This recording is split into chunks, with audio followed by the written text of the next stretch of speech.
Hi, I'm Angified.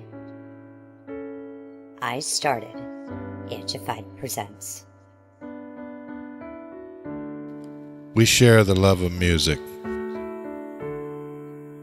It has been medicine and therapy. Nothing else worked. It has saved many of us. With mental health, we need to open our eyes. Hurt people hurt people. We ask that you listen, comprehend, and relate with your ears. Form that heart of unity and one. We share on this stage. Statistics, feelings. And ourselves. We stand with the belief to be you, to be heard, and to be original. We all may be different, with opinions and beliefs. At the end of the day, we are all brothers and sisters. We are family. We ask that you join us in a magical journey with artists from around the world. Open your minds, let in the love, and listen with your hearts. We all want a better tomorrow. Be one. Communicate and look out for one another. And then, and only then, will you find the world. We will find peace in all the world. You'll find the world. And you will find in this shining world. He was among us in every boy and girl. Many have been broken, red hearts turn black. Love will melt the ice and turn it back, and you will find the world. You will find the world. You will find the world. And when you find a place called home, where everyone is free to roam, a whole new world, a better place for our children's futures at stake. And you'll find with music in your soul, laughter in your hearts. Together we can grow a better place with love in our soul. And you will find together we can save it all. And you will find a place called home, where everyone is free.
Arr.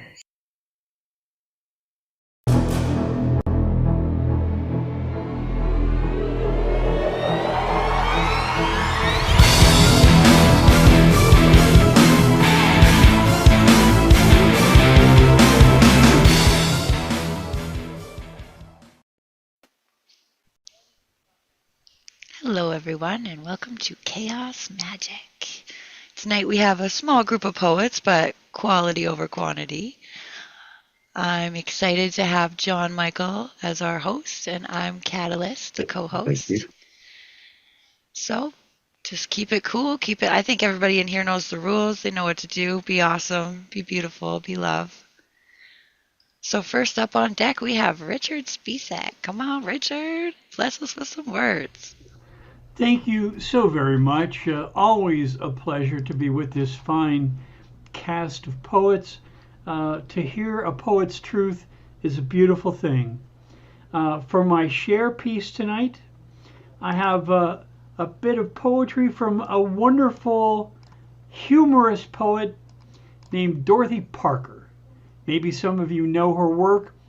Hilarious. She was a scandal in her time. And therefore we know she was awesome. So this is called A Song of Perfect Propriety. Oh, I should like to ride the seas, a roaring buccaneer, cutlass banging at my knees, a dirk behind my ear, and when my captive's chains would clank, I'd howl with glee and drink, and fling out the quivering plank and watch the beggars sink. I'd like to straddle gory decks and dig in laden sands and know the feel of throbbing necks beneath my knotted hands. Oh, I should like to strut and curse among my blackguard crew, but I am writing little verse, as little ladies do. Oh, I should like to dance and laugh and pose and preen and sway and rip the hearts of men in half and toss the bits away. I'd like to view the reeling years through unastonished eyes and dip my fingertips in tears and give my smiles for sighs. I'd stroll beneath the ancient bounds and tap at fastened gates and hear the prettiest of sounds, the clink of shattered fates. My slaves I'd like to bind with thongs that cut and burn and chill. But I am writing little songs, as little ladies will.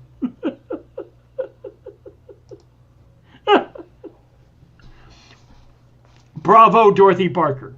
And now, for something completely different. As you know, from time to time, when I'm offended by the powers that be, I offer my little bits of poetry to counter the madness of my society. So I will offer you this, my friends. It's called Making Greenland Grape Again. Returning to it again like long-lost cousins or even friends, we've brought up vineyards from the Indus Valley. We've hired a bunch of homeless locals to stage a rally. We'll be planning a hearty vintage along the icy coast where the North Atlantic whispers off the ice-encrusted shoreline, or so we'd like to boast. We've offered employment to the local population, although we're not entirely certain of the contingencies and requirements of the total operation. We've announced $1 million investment. On paper, to be sure, but with vineyards and the brewery, we're pleased to suggest a hardy local reindeer will probably endure. The frozen tundra nearby will no doubt prove entirely fertile. On the fallow, untested, rock-strewn ground, or so we've been insured by our AG master, a charming gal named Myrtle. The proliferation of several varieties of lichen add a picturesque splash of color to the varieties of great landscape that we fully expect to double. We anticipate next December for our groundbreaking effort. We've rounded up some homeless migrants who will launch the project. This bunch has impressed us all as clever. We'll be performing laser-guided drilling with our brand new AI foreman, but the locals are undergoing formal cyber farming training, or at least a few that are yet to be determined. The literate among them will make up the clerical staff. There's insurance forms to process and punch cards to load. I'm not yet prepared to laugh. We'll be handing out hundreds to hungry passers-by. This can be easily explained. Pretty soon, my friend, you'll know We plan to tell you by and by. We'll be giving large bills to children and the wandering homeless. Sure, it's true. They often find us enticing, and the work is quite exciting. Many will be of voting age, or so we do construe. We imagine bountiful vineyards, the beachside we see nourishing. We'll expect it to be flourishing. New hotels, a thriving tourist trade, and as they relax, they can enjoy a festive reindeer parade.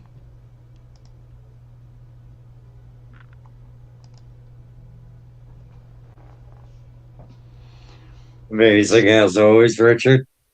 Thank you very much. And that Dorothy Parker piece was amazing. I mean, I love that. That was awesome. Oh my goodness. Like, what a fun way to take on that place that everything's going to. Love that the farmers are doing AI training. That was great. Everybody on mute and give it up for Richard one more time. Yeah. Amazing. Clever. That was awesome. So I know Escape is trying to look to go next. She's got a lot going on. So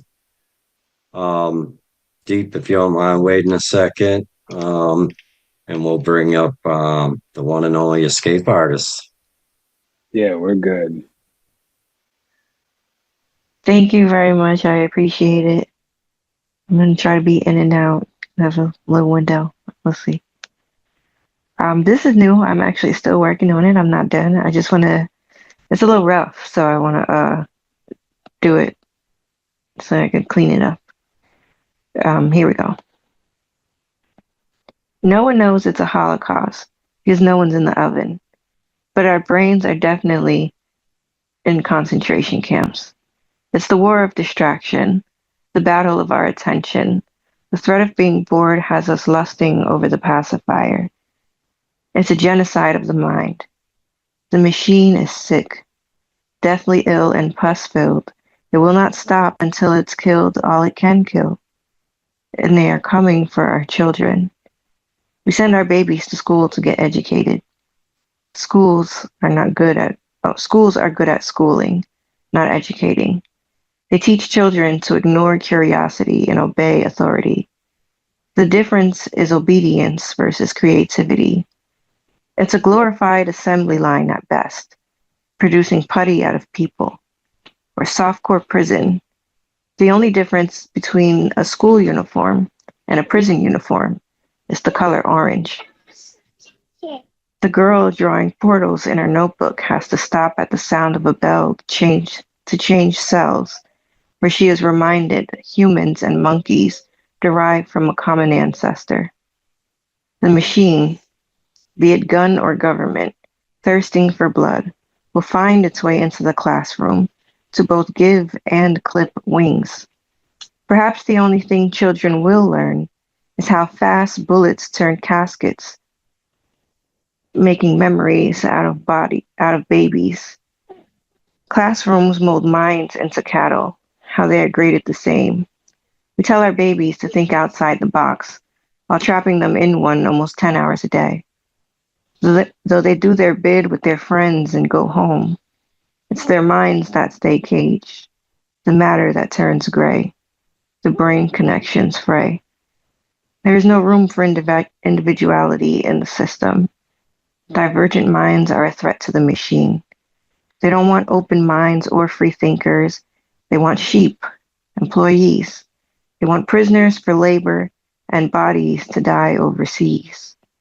They want you and me to believe they will prepare our children to fly, but wings never make it out the assembly line or the prison. Thanks. wow, Escape. Oh my God, everyone give it up for Escape artist. Hell yeah. Yeah, epic. Talking about something that is happening. It's just amazing. Thank you, Escape. Yeah, you knocked it out the park with that. I'm excited. You said you're keeping working on that and keep it going. Like, I'm loving it. That's. Thank you. Yeah, I gotta edit it a bit. It's a little messy for me, but Yeah, thank you so much for the space. Yeah, Absolutely. Absolutely. And good night to the little one. Yeah. Yeah, I'll give it up for Escape Artist one last time before she leaves. Yeah, Escape. Yeah. Amazing as always.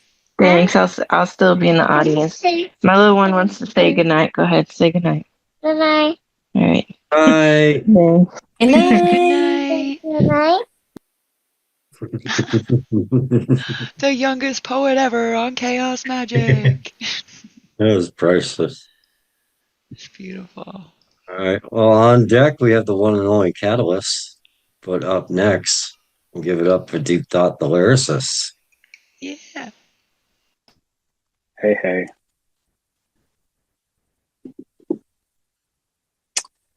Okay, I'll get right into it. The first piece I'm going to do is called Hope Moon. Hope in the form of moon phases. The craters are damage that looks beautiful from a distance. It's the deception of how it seems to be partial. I scanned it with my senses as a scam. The repentance of this moment makes clarity from distortion. The visuals have engulfed our captivity. We surrendered all the current casualties of self. It's a higher power we hope we can evaporate to. That's the most fluid motion in spirituality. It's a sanction of true liberation. The discussions of places informants clue us to. We're privy to the intelligence awareness provides. I discovered hope as a hummingbird, tapered at the wings, so its flight is slow, but beauty catches our eyes more as it moves in translucency. My transformation in mentality makes negativity an annual. In autumn, the petals give way to winter, but the snow is serene. The beauty in cold is the silence that beams and spreads like water in empty space. I hope that I can be in full moon phase, where everything that provides light makes me more brilliant, vibrancy echoing off what ails my thoughts. If I'm to be of the night, like gravity defiance on phases of hope, I hope the crescents can curve into smiles while the full reflects laughter. The new moon will be rest because shining takes energy. We gather in the nutrients through our roots and make hope from the edges that everybody takes off. And at some point, our leaves can garnish flowers. So beauty is then paralleled to time, a conniption of the most extraordinary impossibilities, and joy is the tortilla moon existing in warmth just outside our boundaries, the consummation of dexterity and parietal pavements. This place is bliss where the walls kiss our arms. It's inviting dinner guests to the tables where Alice and the Mad Hatter break bread with me. This surely isn't life, or too good to be true is no longer victim to fallacy. Love at first sight. I can't take my eyes off you. It's in our dreams not to be anything less, but happy nightmares will eventually smile as well, breaking into the surfaces of water to descend, and the moon sees us relaxing, basking in joy like baby birds learning to fly. True nature. We're at the corner of happy eyes, bridges fixated in various places of a wonderland, scatterbrained thoughts. The continuance is a breath of fresh air.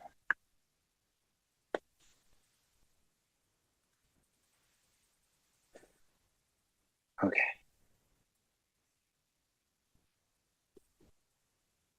So the second poem that I have is called Idol.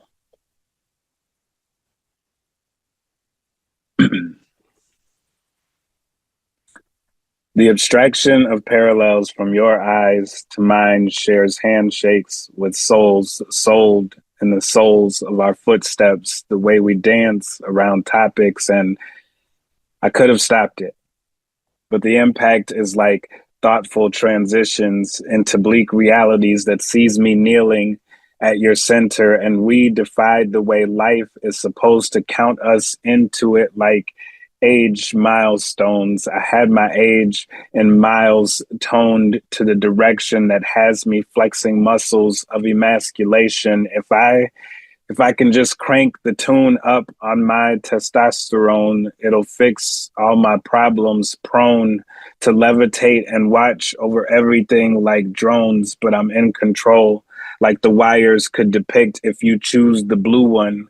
We could explode into the ether, but the red will drench us in the bloodied pillows of misery. But it's not just blood, it's my tears that I cried for you. I kept them close so you could smell them, to realize it's not just about flowers unless you're pushing up daisies to lip lock with dead roses. It's the Garden of Eden, and I'm not very good at apples to apples, but it'll keep the doctor away that's trying to fix the broken heart that once held your legs apart and sucked pieces of your soul through the juices of your orgasm. Twisted tongues constrict around my body, and I'm wrapped in your words. Entertain me, because that's all we have anyway, is the motions that we're going through, the theatrics. It's Nutcracker without the music. Acting and her actions weren't louder than her words, so I tailored her thoughts to my journaling, because my mind is at ease when I can be, but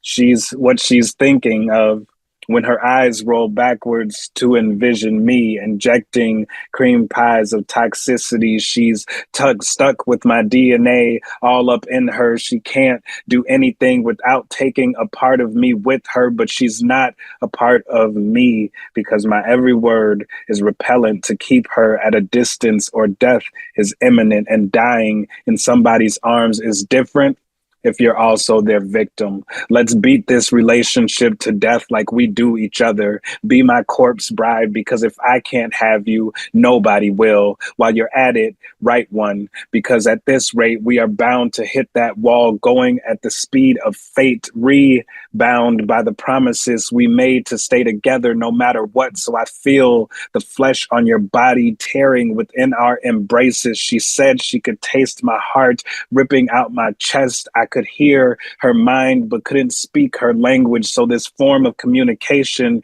is really a miscommunication and shot for understanding, but aim is off. So we miss communication, degraded each other because we strive to be equal. So if my misery needs company, I make sure you got a seat and you sit there in submission to your insecurities. We both roasting, but neither person has the heart to strip the other down to the bare truth, nothing else to hide, but we still talking out our asses, hoping shit would just come together on its own. If we breathe past and leave it alone, we going through shit. And we're the only solution, but you see black and I see red. Neither of us is seeing each other.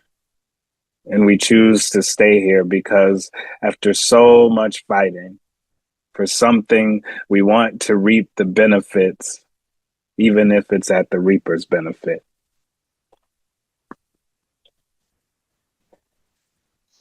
Wow. Holy shit.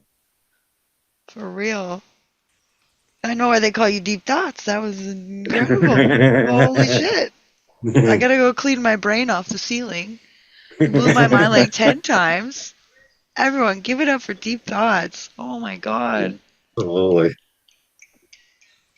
I think most Dude, people's the only minds thing are more I love than your words is the way you perform it.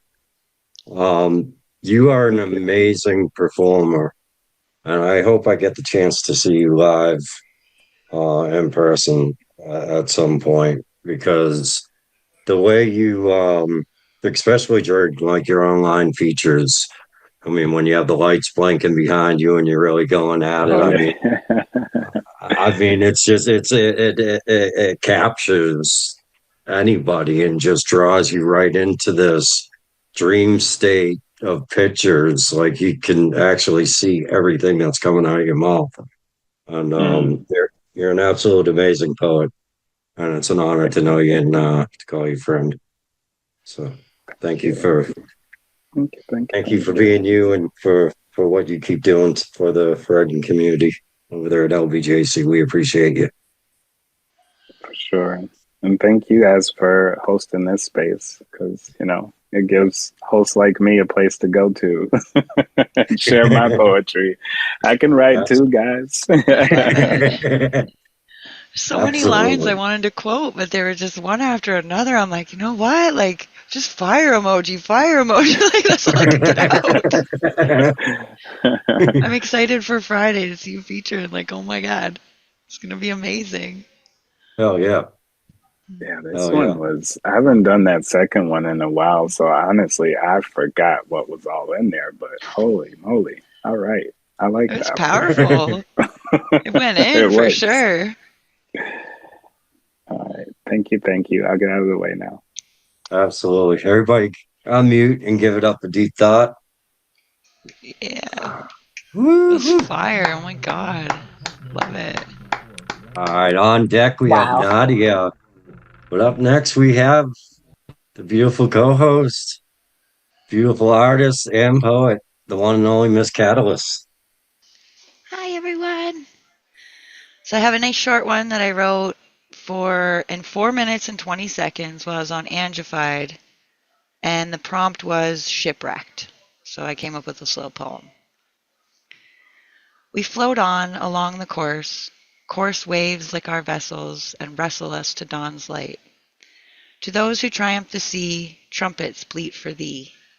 To those who found themselves shipwrecked, picked for the oceans of the sky, we sigh and wave goodbye to you. 2025, we will keep you alive and drive on through time, keeping open minds, taking chaos magic, while finding the light in the tragic. To those who still draw breath, fresh artist hands, to you I commend and command that you know you are loved forevermore. Fucking done with 2024.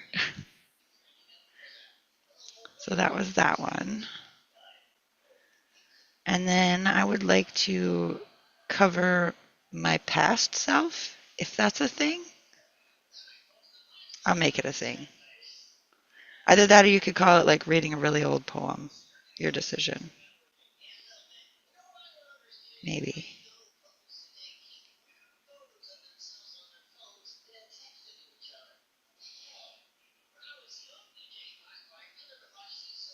Sorry. Not usually on this side of the microphone.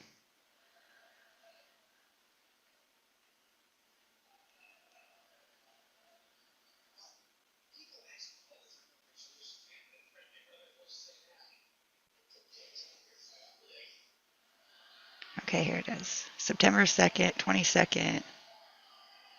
No, I rewrote it. I don't remember when I wrote it, but here we go. I can't explain the hurt I feel when it comes to our history. Our true origins have been thrown into a massive pile of sand.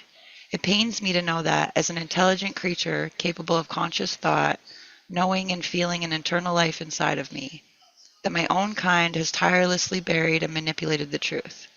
Why? Was it simply an egocentric move? Out of fear? Were we supposed to have it covered up in order to spend our lives searching? What happens when we find the answer? Maybe it was so horrible that it had to be covered up out of fear we couldn't go on knowing the truth. This hole in my bodily mind has only gotten wider. No religious explanations have satisfied. Some have comforted, possibly out of fear or exhaustion, but nothing feels completely right. Why do I need to always ask why? Why isn't my mind and soul simple enough to believe in a story told by a trusted loved one or authority figure? Why must it always continue to search for how we came to this point? I wonder if I knew, would I live my life differently? Would I spend it trying to explain everything to everyone else because I pity their beliefs, knowing how satisfying the truth really is? Or would I carry along this path before me, the complicated one always searching for answers? The painful part is realizing these thoughts are similar to those who did know the truth when it all started, and how far behind we are in this moment compared to where we could have been as an informed, united species.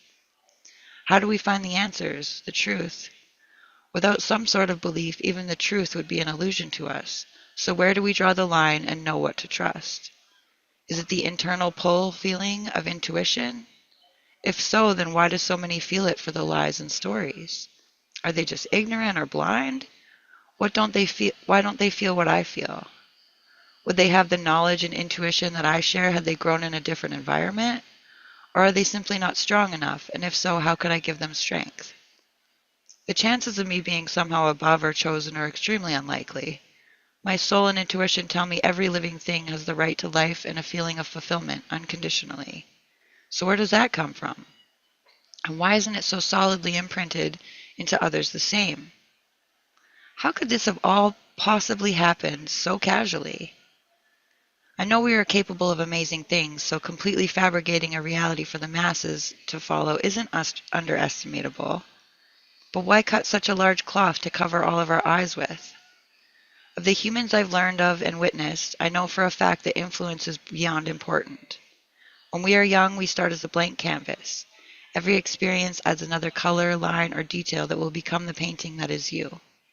Good and bad feeling are all we really use to navigate life, storing all information inside our bodily minds, building a map to follow, a path to take. Educated choice is the only control we have of our lives at any given moment. These choices have shaped our world.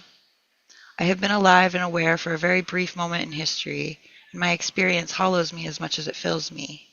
I'm humbled by our world and its love and beauty, and it pains me to know this amazing place is being taken for granted by so many that share the same form. If you do anything with your life from this point forward, it is my hope that you experience every moment for the best, even the bad and the pain, because they are the important contrast to the positive feelings. Even more importantly, always think for yourself and question the foundations of everything that we are, because I know we all want a future free of lies and ignorance. I think I was about 21 when I wrote that. So, 12 years ago. That was beautiful, Kat. Thank you. Like Nadia said, the deep questions of life, I absolutely love that. That's why we're friends, Kat. Yeah. Appreciate it. That was awesome. That was awesome. Everybody unmute and give it up for the one and only Miss KataLyst, please. No, that was epic. Thank you. Yay. Yay. On deck, we have Black Salt. But up next, we have Miss Nadia. I'm excited to hear what Nadia has for us.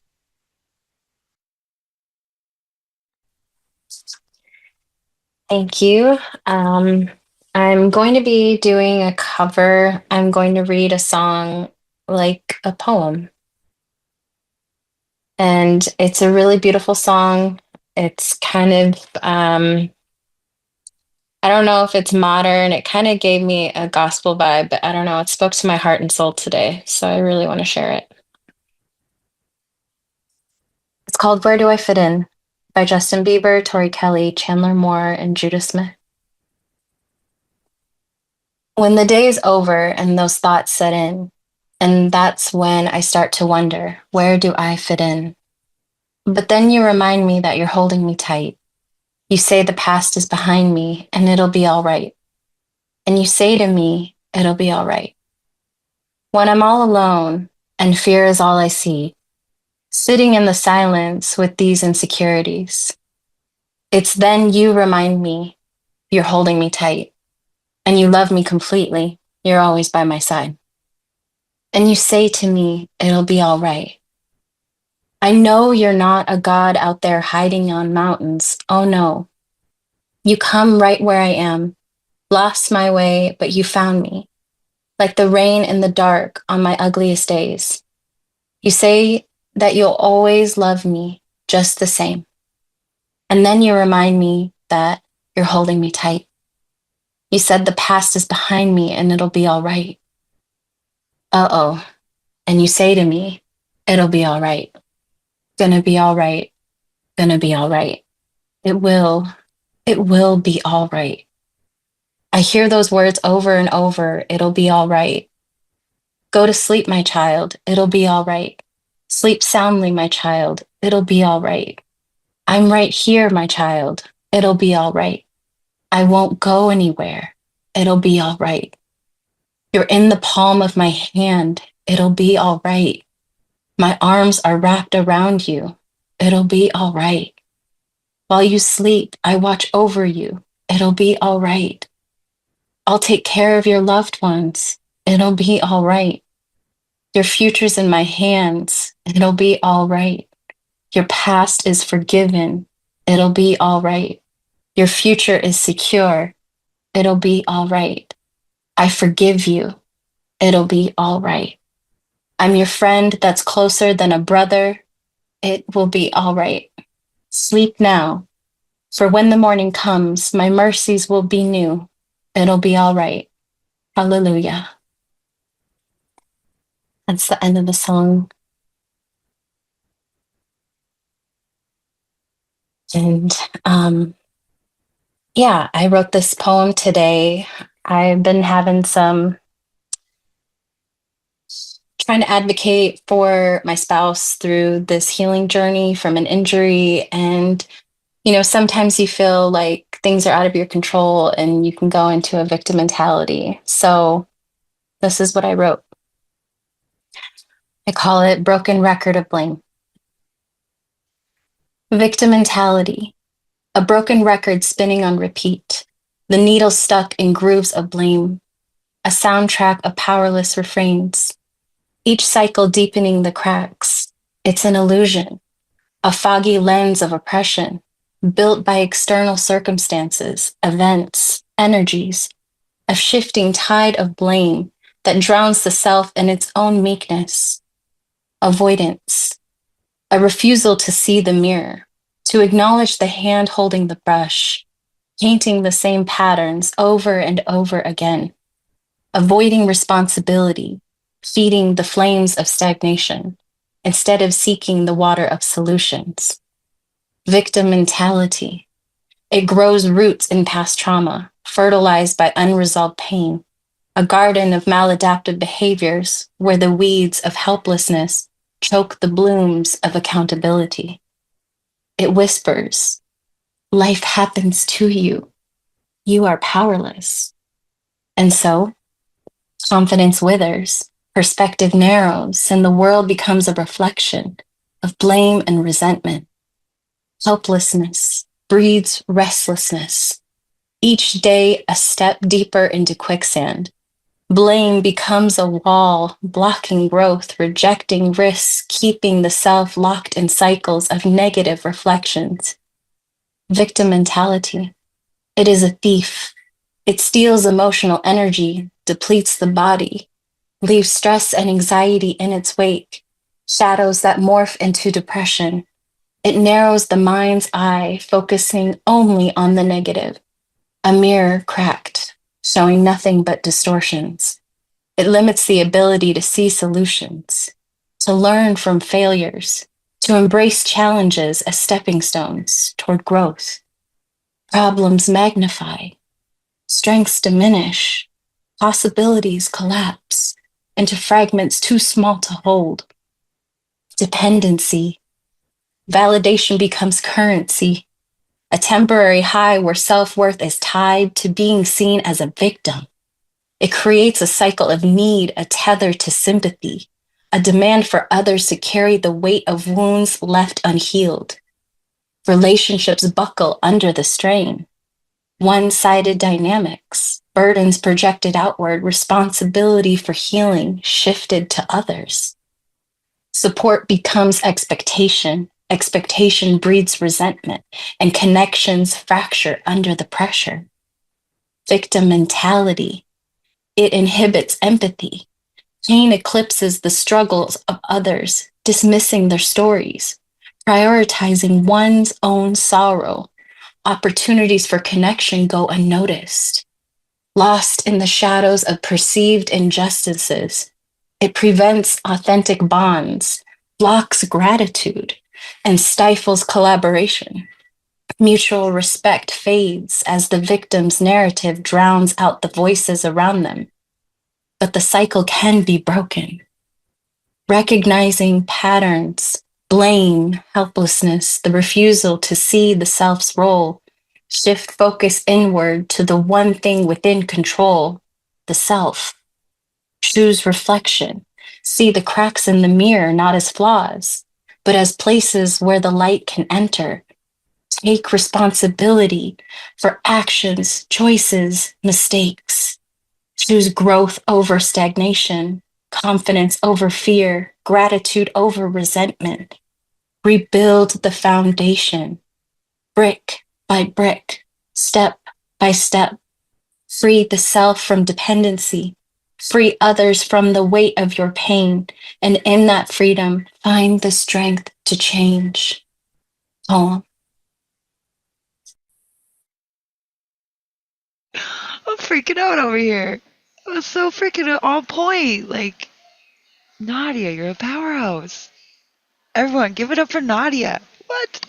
Absolutely beautiful, Nadia. I love your work.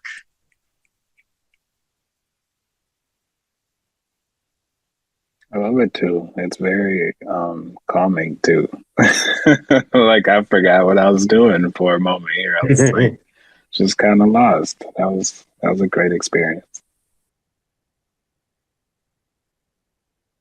Absolutely. That spiritual path, I mean, that is, I felt that deeply, Nadia, and you kind of know a little bit about my story and the path I'm on. And, you know, it's that first conscious decision that hits you and you're like, you know, I'm going to do this. And then you just show up for yourself each and every day and hold yourself accountable in every single breath. And, you know, all of a sudden, you know, days turn to weeks and weeks turn to months and you see a big change and you know you kind of just step back. You know, it's kind of like where I'm at right now. You know, I could just kind of step back and I'm like, holy shit, what the fuck is going on? You know, it's I've been in that deep dark place, so I think you know, I really relate with you a lot, Nadia.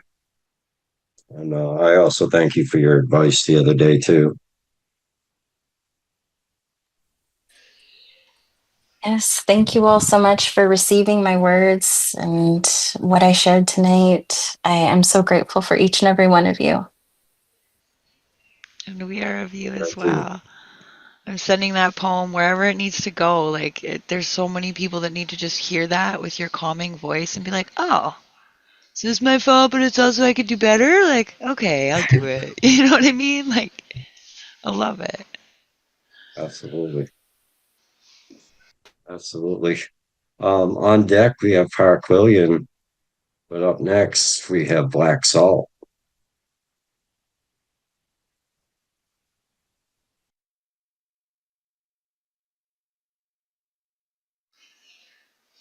We ready for you, Black Salt. You ready? Yeah.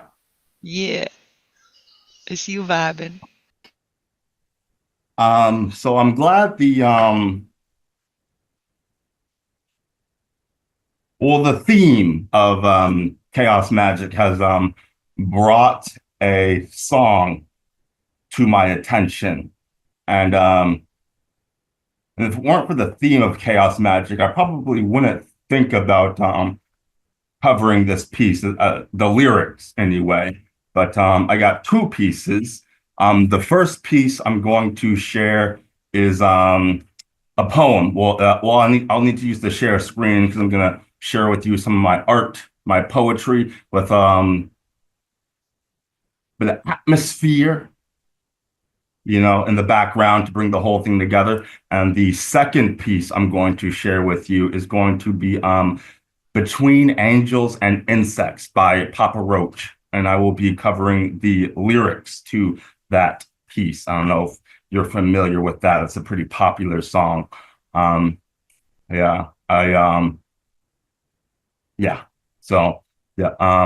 share with you the first piece.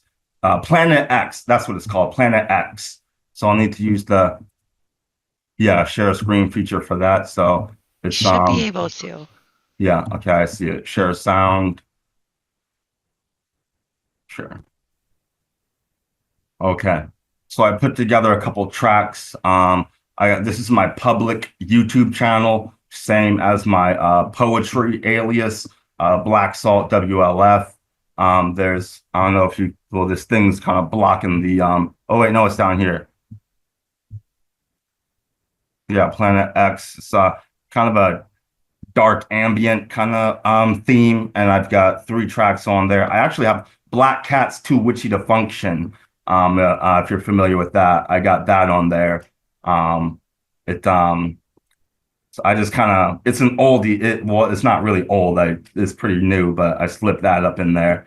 But I got 2 pieces in there. Planet Pain, I really like. So if it suits your fancy, check out Planet Pain and Black Cat's Too Witchy to Function in the bottom right corner there. And but I'll share with you Planet X. And so let me know if you can hear the music okay.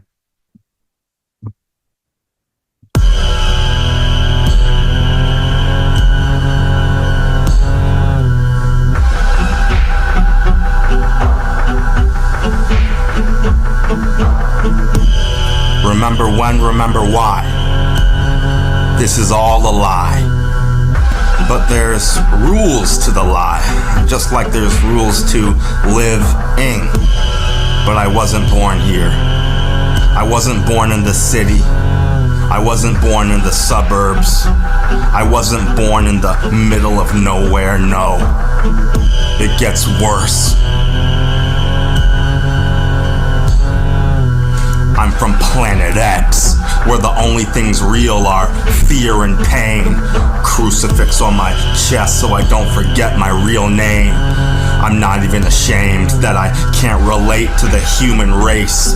My ancestors are primordial pharaohs from the void of time and space. Burning, flooding, and plague is what I had to endure. It's pretty much routine when you come through the door. The gifts don't exist, there's only the curse. Ask me twice and it only gets worse. 3 slash marks on the front door of the forbidden 4th house. Finally forgot after a 5th on the couch. Woke up in the water, sleepwalking in a wet dream. The only things real in this world are fear and pain. So it seems.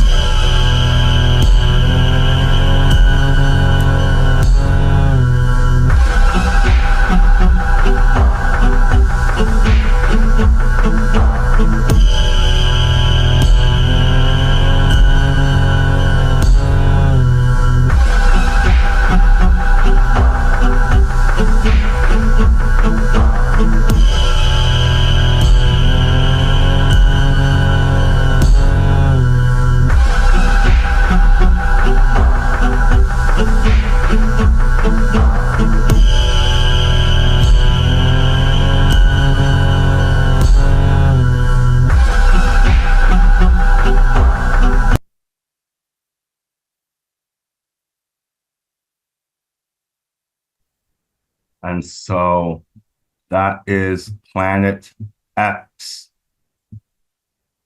Yeah, so check out my channel, check out the videos, see the other videos, you know, give them a like, all that good stuff. And yeah.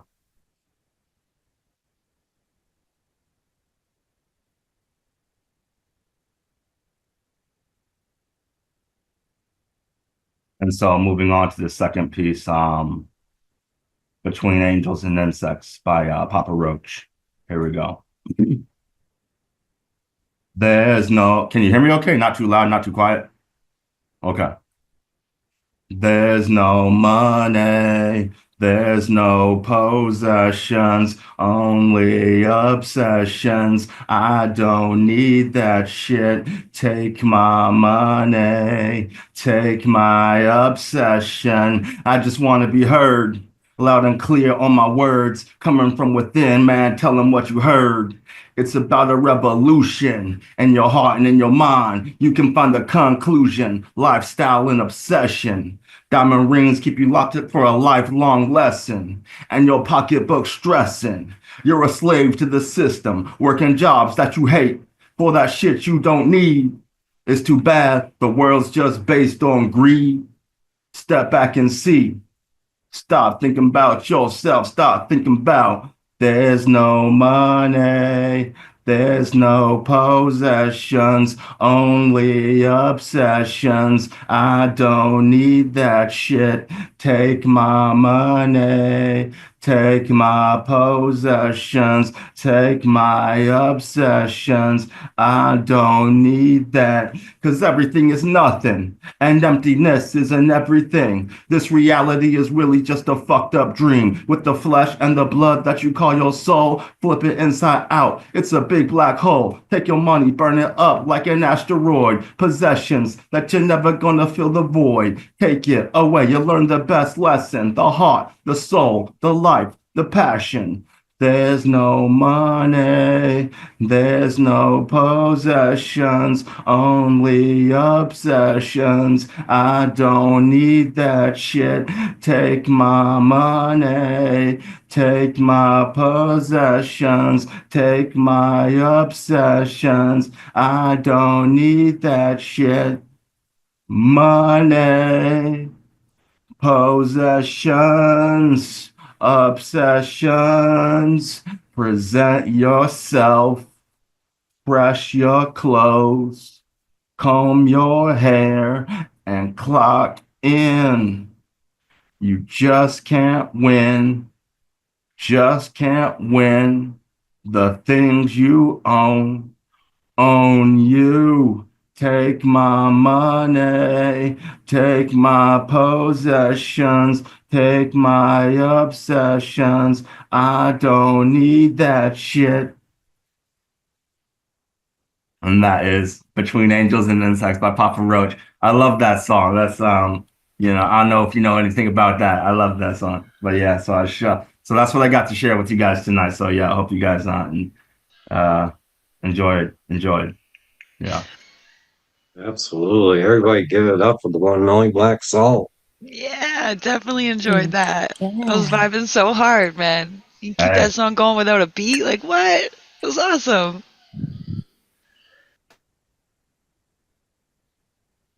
All right. Well, up next we have Mr. Martin Park William. All right. Thank you so much, John, Michael, and everybody here tonight. We got a cover here by Marilyn Crowe. Wait a minute. Sorry, where am I? Wrong place. Marilyn Nelson, called Crows.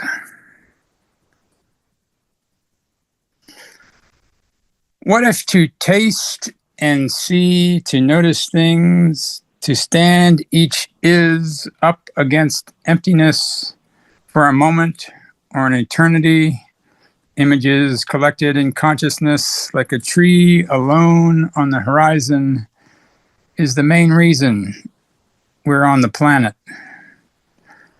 The food's here of the first crow to arrive, numbers 2 and 3 at a safe distance, and approaching the hand-created taste of leftover coconut macaroons, the instant sparks in the earth's awareness. And I was reminded of that one by a short poem that I wrote recently in 2 parts, a haiku and then a poem. For the moment, I'm calling Blind Crows. Sun rose hours before, bright light illumines the snow. The crows still banter. I struggle to shine light on the feelings inside the pillars of my hidden pain as crows call back and forth beyond my nearly blinded window pane. Like chiding thoughts I cannot hide, their cawing echoes cross the snow, defining sight that's now half gone as I discern which way to go. And then, since those were short, I have an elegy I don't believe I've read here before for another one of my mentors. This is called Shining Bright Shepherd, in loving memory of Robert Schaefer, whose name can be translated as Shining Bright Shepherd. If Quakers had godfathers, you would be mine, a man with a heart so open and kind, quite like my father in more ways than one. With gently rendered thoughts of mind was led to silent. With gently rendered thoughts, my mind was led to. I'm sorry. Having trouble reading tonight. If Quakers had godfathers, you would be mine, a man with a heart so open and kind, quite like my father in more ways than one. With gently rendered thoughts, my mind was led by silent sirens to seek a way to speak with you one last time. You joined a slow vacuum in joys untold, sharing the right way at breakfasts of old and fostering projects designed to end festering poverty's troublesome strife. You'd prophesy on the links to come while shepherding students in the new arc of life.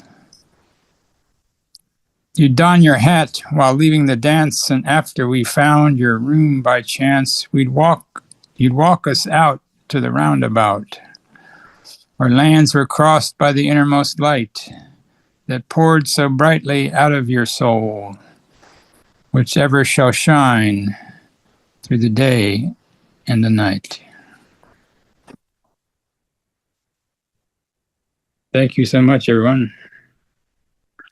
Put my links in the chat as usual if anybody wants to check out what I'm doing lately. Got a new design coming out this week. Awesome. Thank you so much, Martin. I love your poetry so much. You can feel all the love and admiration in that third poem I've heard. I think you shared it one other time, and I just love it. Like, I can imagine the person you're speaking of, and just I feel that bond. It's so beautiful. The first two were so like on point and descriptive. Like, oh, I love those ones as well. You're kicking ass. I love you. Thank you. Thank you so much, KataLyst. Everybody unmute and give it up for Martin Parker one more time. Yeah. And up next, we have Justine, if she wants to read tonight. I think she's writing tonight. Is she? Feeling the creative vibe of us, so let's all give her some creativity. Here you go. It's for you, Justine. That's awesome. Okay, I got one I can do. I haven't really been writing lately. I've been busy getting ready to move and do so many other things. But I did write this one last night. Let's see.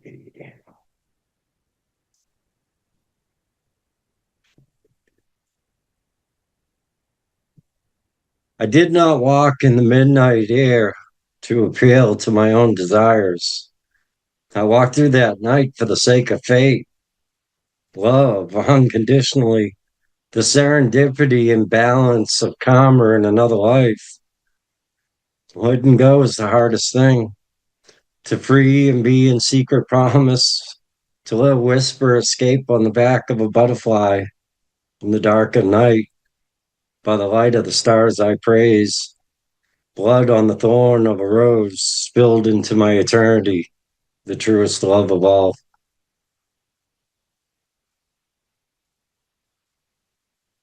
That's all I got. John. Oh, I love it.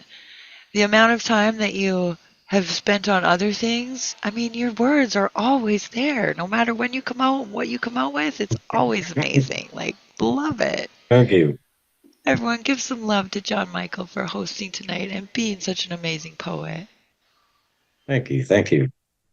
Yeah, John. With KataLyst as well. Creative Melt. Yeah, we'd be Creative Melt. Site. We've got I Creative actually got one of your new sweatshirts. Oh, yeah, that's right. How cool is that, guys? Like, what? I think Thomas designed this one. So from his brain onto clothing, like, that's a dream come true for us. You can see it. You can't even see it with the background. You have to maybe sit in front of it or behind it, I mean. There we go. Yeah. No. As long as you keep your face in it, it should show. No, it doesn't at all. No, it's not doing it. Dang it. That's the free preview. Still have the second preview. That's right. Let's see. Hold on.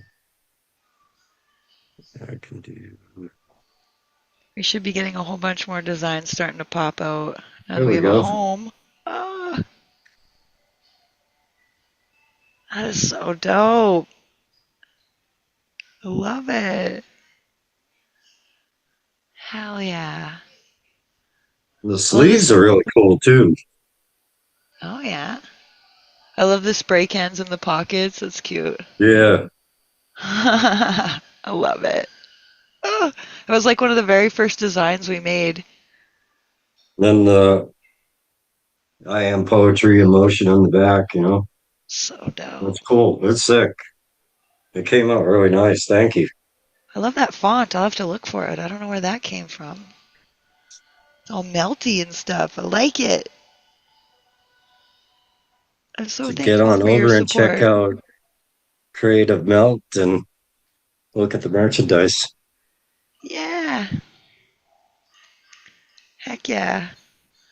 Well, that seems to be our show for the evening.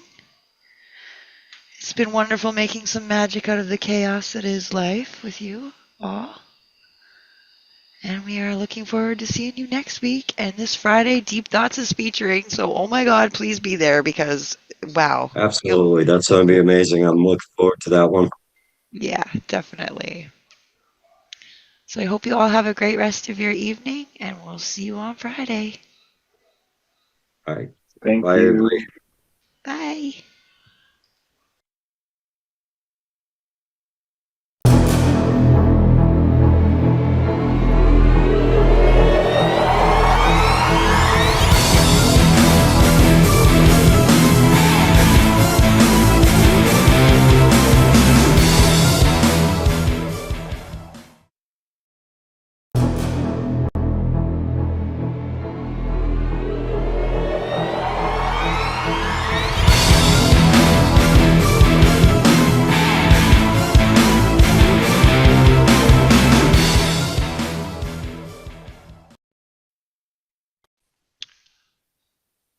Welcome to Open Minds, Open Mic, the place to be on a Friday night.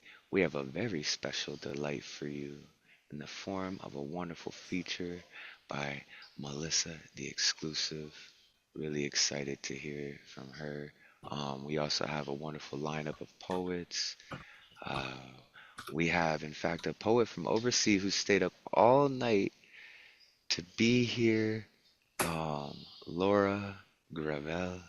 If you could unmute yourself and bless us with some words and kick us off tonight, I would greatly appreciate it.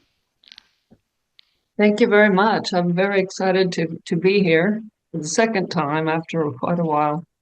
And I picked some things that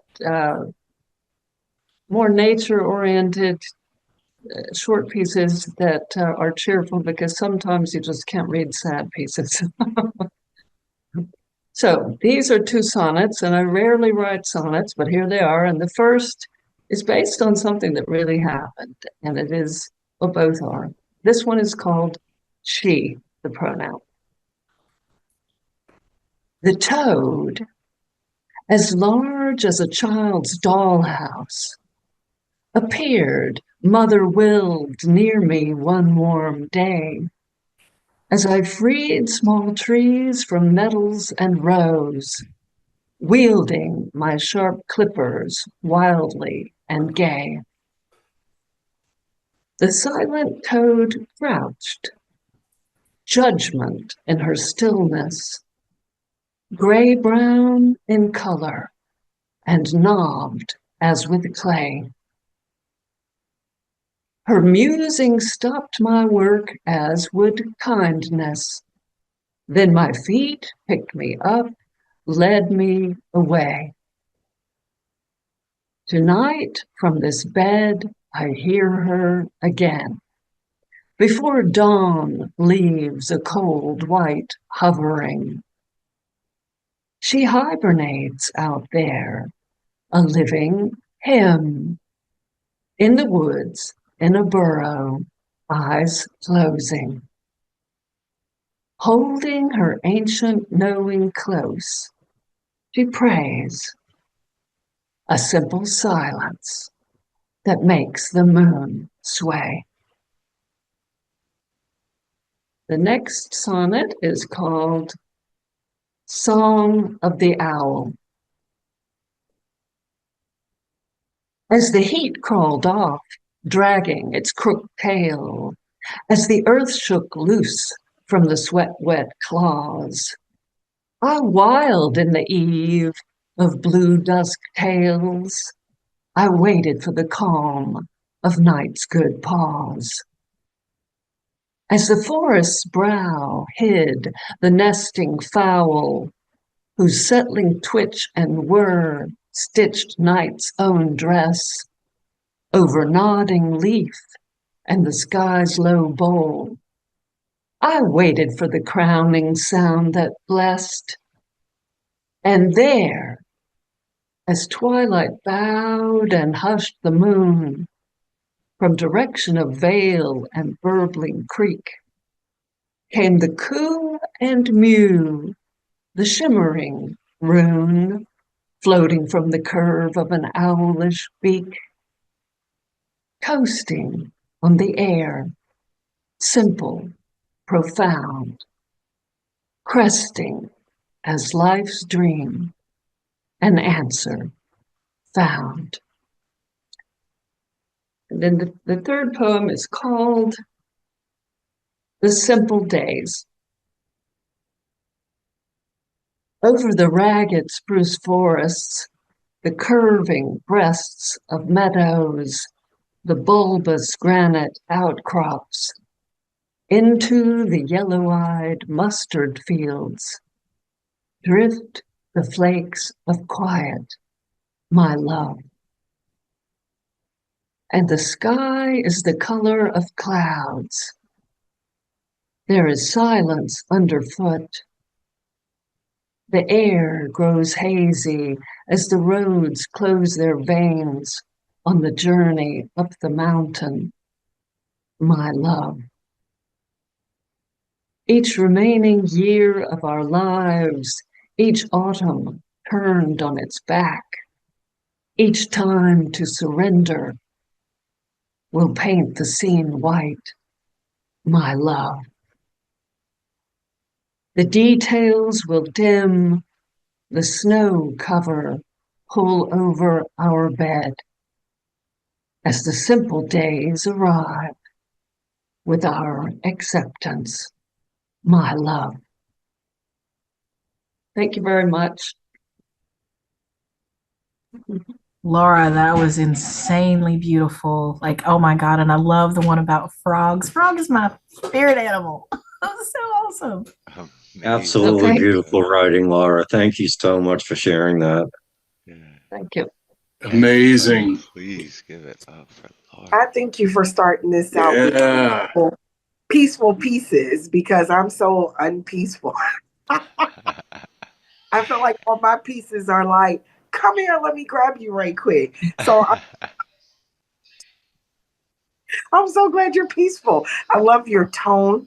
I love your delivery. First of all, I just love your aura. You look peaceful.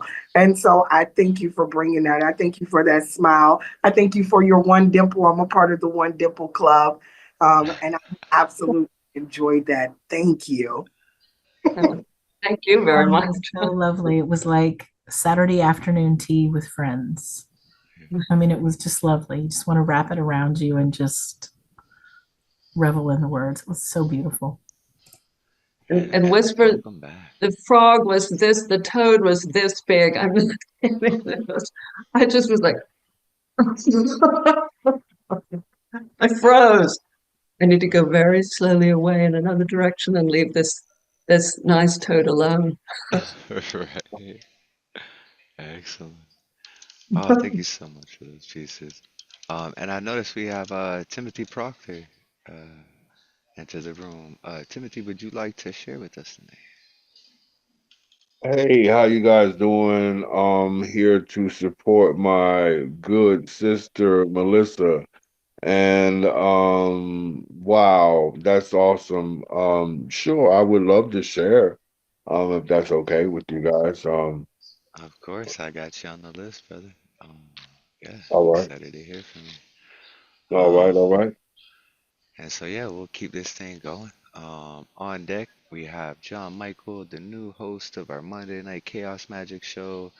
And in fact, he's going to be doing a bit of a collab with me for my second piece. But the first piece that I have that I want to share with you guys comes from a young gentleman named Alex Fong. I believe some of you guys may know him. And he lives outside of Los Angeles. And he sent me an email this morning and was like, hey, like I'm okay. I'm not gonna burn up in a fire, just just to let you know that I'm safe. But he goes, here's a poem, and I said, well, can I cover it for you tonight since you can't come and read it for us? And he said, I would feel honored. So this is written by Alex Fong, and it's a song named Inspire. The desire to soar higher like never before can help assuage the fear of uncertainty. And given the nature of reality, it takes effort to become a civil member of society. So respect the boundaries of propriety while offering hope for humanity, and understand how to inspire through the burning desire to make the world a better place without ever becoming lost without a trace. And that was from Alex Fong, and he wanted me to let the Open Minds community know that he is okay and safe from the forest fires that are just causing absolute devastation. And so, big shout out to all the firefighters out there, and bigger shout out to the inmates that they've sent out there who are getting paid pennies to put their lives at risk to help save lives. So, and the fact that they're doing that for pennies because they know that they're going to be able to help some people. So, even though the government might not be looking after them, they're looking after us. So, that's awesome. This next piece, I know some of you guys are aware of me and John. I was stuck in a writer's block, so to speak, and John said, "Well, let's just write. And I'll write some, you write." And now I think we're on like 20 pages of this epic collab. We have 2 other artists involved in it, and we're gonna release it in volumes, like biannually, right? Because like we're already at 20 pages, and it's been less than a month. So like we're just gonna keep, building to this. Um, and so yeah, John, if you'd like to start us off, hold on, let me pin us for the recording. Here. 1 second. I keep moving from reality to dream state, unsure of which is which. This ditch is now a moat that surrounds me, trapped in the middle of society. Opening my eyes to see this monitor in front of me with players playing music, the nuisance of a messy desk. Where am I and how do I stitch the seams together? I ask the seamstress of all creation. My destination has been inflated by the egos that surround me, distantly arbitrating this situation that I'm lost in, the cost of this mind being half in and out of reality. I would love to shout, but no one would hear me.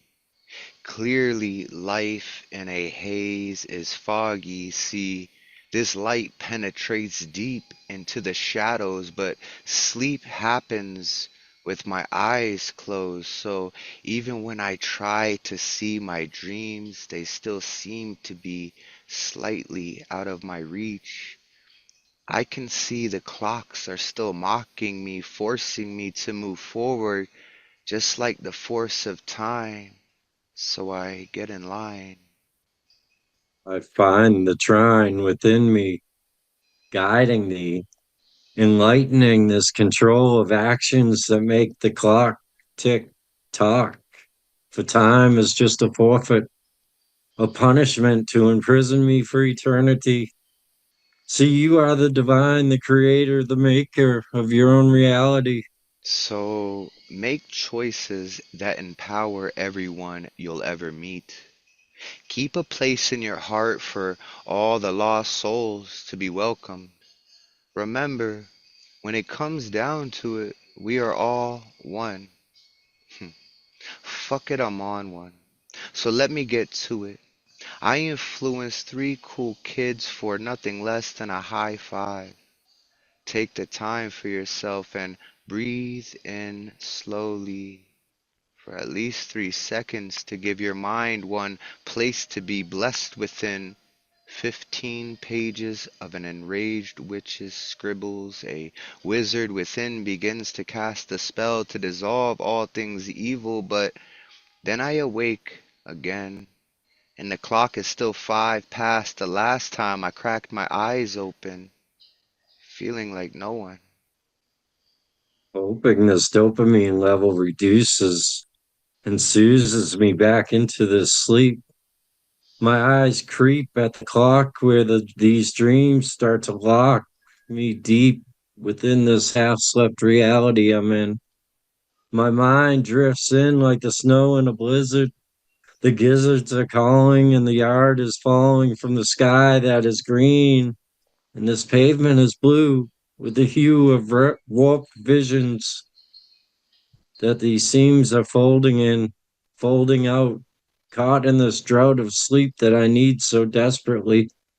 My respiratory system has turned its back on me, so I lack the capacity to keep myself breathing while I'm sleeping.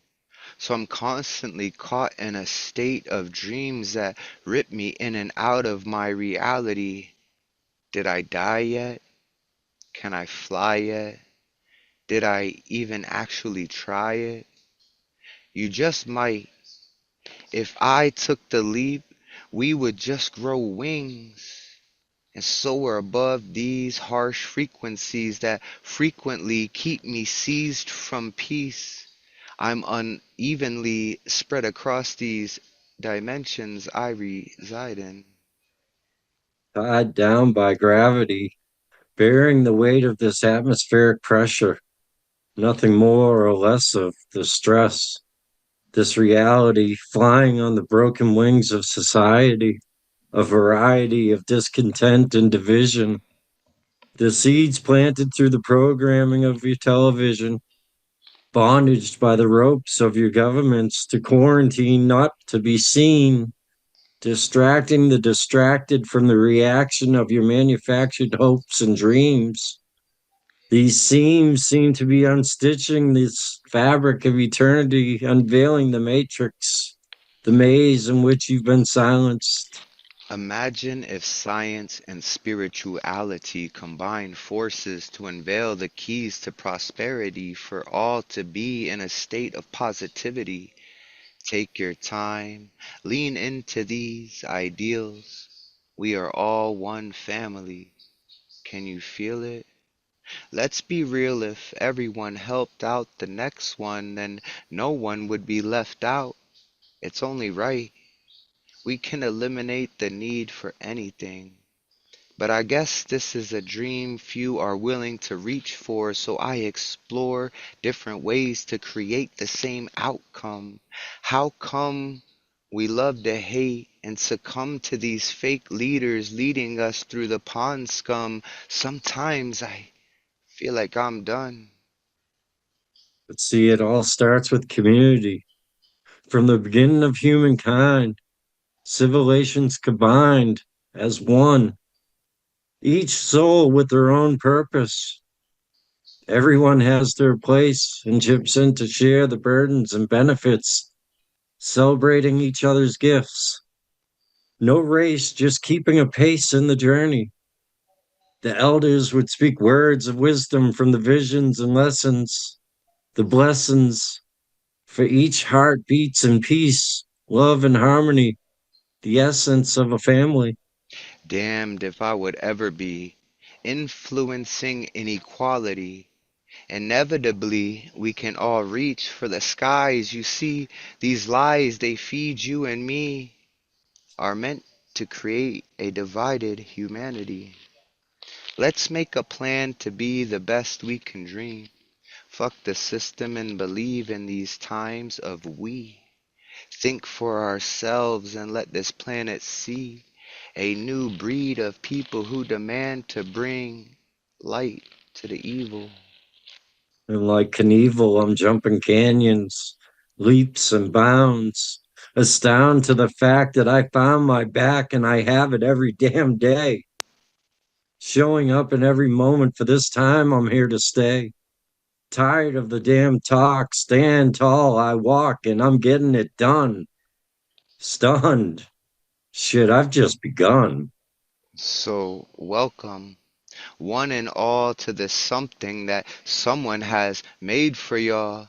These pages are all aged and stained with years of fallen tears and sweat, laced with the inner workings of a berserk merchant selling books filled with crooks and crooked lines, thin blue lines and thick yellow tape draped across these eyes.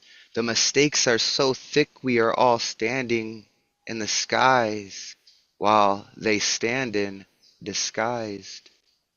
Recognized are the lies hidden in silent truths.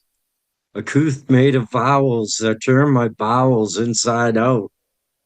I'm sickened by this stricken echo that rings in the halls with no balls to change these actions. Just cheap talk that walks the longest mile of denial, for somewhere inside me, I denied these dreams from becoming reality. And this duality waged a war that raged in folklore for 7 years. A lake of tears that overflowed into an ocean of tears. And yet all this time went by thinking I was sincere, only to realize those were the headlights and I was the deer, frozen in the stares of my own sears that burnt my soul to near death, left with the scars of my own eternal battle of disgust. I pray to those we entrust to discuss this circumstance with a balance of mind, body, and soul. I'll grow old and die trying to speak between the lines. I'm contrived and writhing in this time you left for mine, and there's no time for dying, just doing fine. Thanks for asking. But perhaps you should be laughing at the way we walk in circles, swirling, ignoring, snoring, drooling, dreaming. Dreaming in this stream, I'm dreaming, and while you're leaning in this line that's dying in the neglect of your own circumstance, the freelance of your column and the psalm of the lot. But you forgot the hymns of the seminary dim, of that light that drew you into the thoughts of your own personal hell. That state of mind, that grind you find in the moments left behind like Jesus on the cross. Just another forgot from the sins of everyone else's emotional grins. But I'm not the one smiling.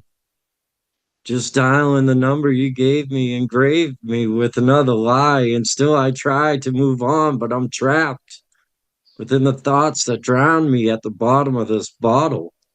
Full speed but no throttle, fully flying through the sea above the trees, everywhere all at once, but not a thing. Individuals indivisible by us and we. Trust the things we can touch when it seems the scene is not what you or I see. My lust for the clock to stop at the right fold of the hand demands my every attempt at attention, climbing over this retention wall into a detention to free my intention from the suspense of suspension. Just another lesson presented in plain sight, but it must have been night and I missed it. Resisted this, enlisted in the suffering while buffering these intrusive thoughts. It seemed like a lot, and that mountain grew higher. My hope was dire, and myself a liar who once stood tall, only to fall on the broken legs of truth. Uncouthed, I was free, given leeway with 50 ways to leave my lover undercover, but couldn't recover, for the glove didn't fit. I must have quit, but couldn't quit, for I was growing tired and wanted to retire this life I was living. Thank y'all. Give it up for John Michael on this collab. Wow. Amazing collab. Fantastic work, you guys. Y'all flow really well together. Good stuff. Right? It really did sound like it just flowed really well together. I was stuck. I liked it. Wonderful. Really wonderful. Yeah, I like that. The voice that you guys have interchangeably, it's so soothing. Like I could turn you guys on and listen to this and be in a total state of meditation, but peacefulness. I feel like it pours in, but it brings reality checks all at the same time. It taps on everything from religion to just your thoughts. And so, oh my God, I enjoyed that. You say there's like 20 pages full? Yeah. I need it all. And we have other people too that we're bringing in and out of, right? Because like, how can I call it an epic collab without having like 100 poets on it by the end, right? We want to release it in volumes, but then we also want to release it in volume as well and like perform it and have it as like an audio book and, videos of us performing it as well as like a text. But yeah, thank you guys so much for that. Eventually, every one of you guys in this room are gonna have to get on it. We've been pulling people in here and there and adding to it, right? And the concept behind it is I have sleep apnea, and so I stop breathing on average every 7 minutes. And so I always get ripped in and out of my dreams, like gasping for air, dying, right? And so that really lends itself to an infinite poem. Because you could be brought back to reality or into a dream state where you can talk about almost anything or blur the lines between is this reality or a dream or, and so the concept behind it really lends itself to being this infinite poem, right? And yeah, so we're really glad that you guys enjoy it. And we're going to keep working on it. Like it's 20 some pages now with 2 other artists, and we're going to be bringing more people in. But yeah, thank you guys for sitting here and listening. And now on deck we have Nemo soon, and then we're gonna go into the Melissa feature. But coming up to the plate now, we got John Michael again. I know he has another piece that he wants to read for us. So. All right. I'm gonna read an older piece. I think I've read it here a couple times, so I'm not sure. It's just what I got up on the screen. This is one titled Home. It's not often you find a soul that feels like home, where the weather is always perfect. Another part of you to reflect the dark and light. Someone who maybe just might see you for who you are, a shining star. Not from this galaxy, but far off in a different dimension. The same vibe and flow, where 1 second everything is real fast and then crawls to a slow. But did I mention how much I love thee unconditionally, without a hidden agenda? For see, our souls and minds are similar, your presence familiar, as if we've been connected, etched into the fabric of eternity. 2 souls just looking for the comfort in the midst of all the suffering. See, I love you for you, wild and free, a lot like me. 1 soul split in 2, but magnetically stick like glue. Who knew we would find each other again? A journey to begin and relive, a chance to just hold on and breathe and feel each other's energy. Just in 1 moment by each other's side, we can confide and be set free. Just wanted to take this moment to let y'all know what you mean to me. Love y'all. Joe Michael. Everybody, unmute yourselves. Give it up to the new host of Monday Night's Chaos Magic, John Michael. Oh, hell yeah. Hell yeah, Thank you. Thank right. you. Hell yeah. Nice job. All right. So on deck, we've got Melissa, the exclusive, with the feature set. But coming up to the plate now, ending out the first part of round one, we still have a round one continued list after the feature. We have none other than my brother, no one, or shall I say, Nemo. So. Thank you. I have 3 thematically connected micropoems. And this is all new ink, or at least I'm still working on them. Everyone at this table is fighting to heal. Mary doesn't make eye contact while Billy sleeps in the corner. Tim is in the middle of his life story, and Susan wears long sleeves, but you still see the scars. Nobody can understand what Glenn is saying. The business we do here is the business of survival. Marcy doesn't talk to men while Mia has gotten clean again. Nelson asks Marcy why nobody cares. Edward keeps interrupting and Elliot keeps rolling his eyes. Somebody is taking Nancy's lunch. We could all walk out, but we're staying here. Thomas can't stop shaking and Patty smells like lavender and weed. Bobby's bouncing is triggering Tina, but Tina has nowhere else to go. Everybody knows Sandra's full of shit. I'll be here again next week. Some faces will be missing. Some faces will be new. Sarah says the only way to save her son is sending him to prison. Horace is trying to stay out of the hospital while Paula's meds make her feel dead inside. Becca wrote a beautiful poem about grief, but couldn't finish. So Joseph read it for her. Joseph is afraid to meet the souls he sent to hell. The phone on the wall won't stop ringing, but no one answers because no one knows what to say. 15 people have stopped by today, looking in my window.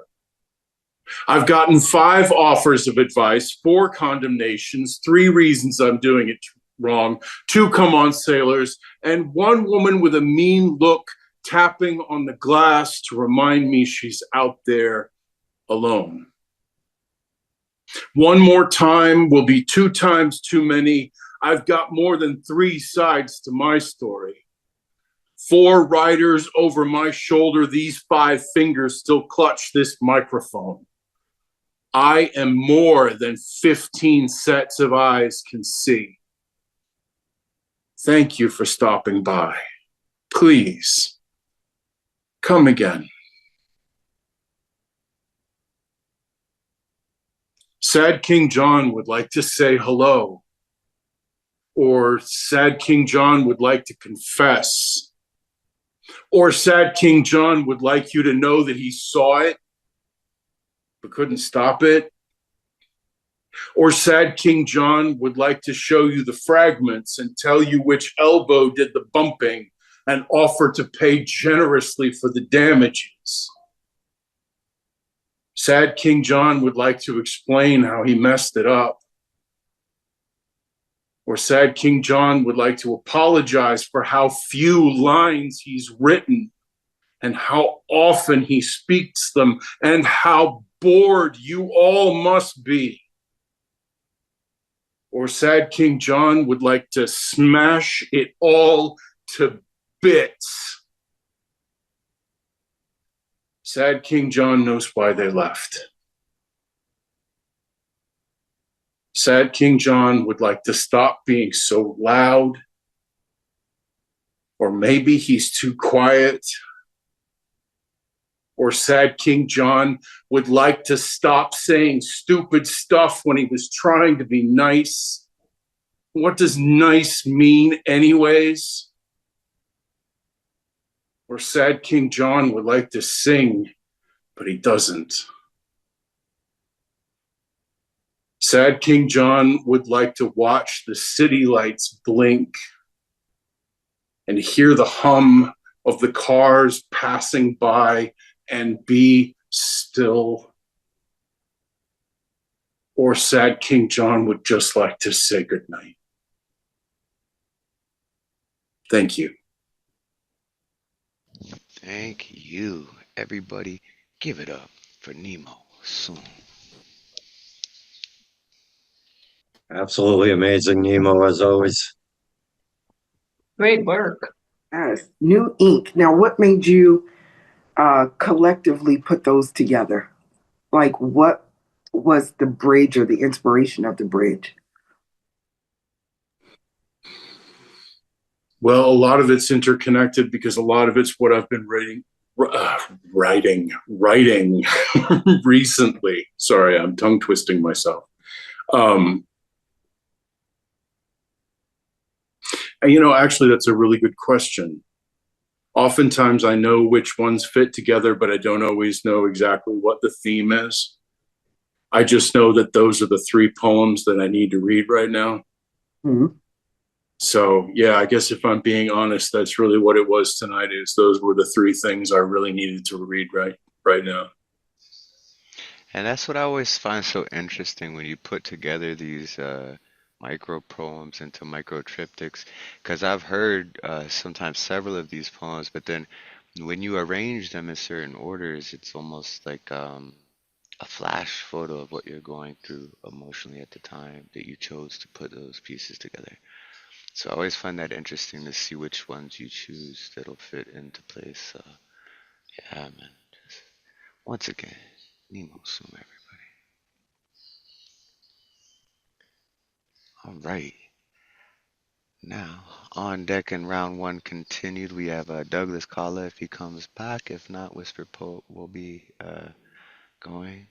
But we have the moment you all have been waiting for. Melissa, the exclusive. Now, let me ask you this question first. How many pieces do I owe you guys? I mean, like I told you before, when I do these features, I don't like to put a time limit on creativity. How can I tell you, oh, you have 20 minutes to do your, or you have an hour, you know? So it's a smaller room tonight. We're all here to see you. It's your night. You know what I mean? I think everyone in this room is been waiting for this moment here. We all wanted to share poetry and stuff, but we all showed up to see you, right? So go until you feel like you've been heard, right? So let me do your little bio here, little intro. Melissa, the exclusive, is a native of PG County, Maryland. Oh, we got Jeff showing up.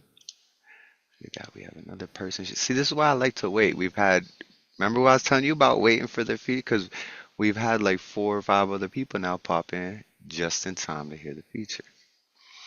But yeah, Melissa the exclusive is a native of PG County, Maryland.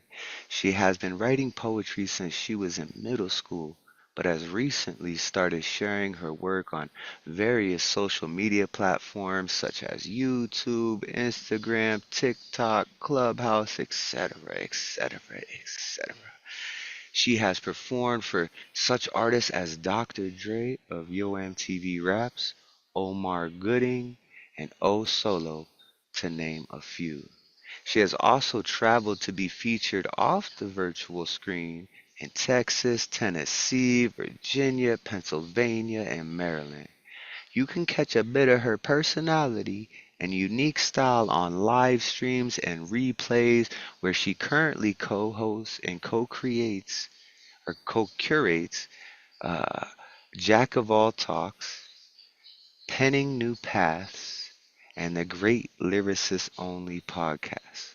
Melissa intentionally writes from the inside out as a form of therapeutic ministry and hopes to provide transparency on mental health issues, parenting, relationships, and everyday life perspectives.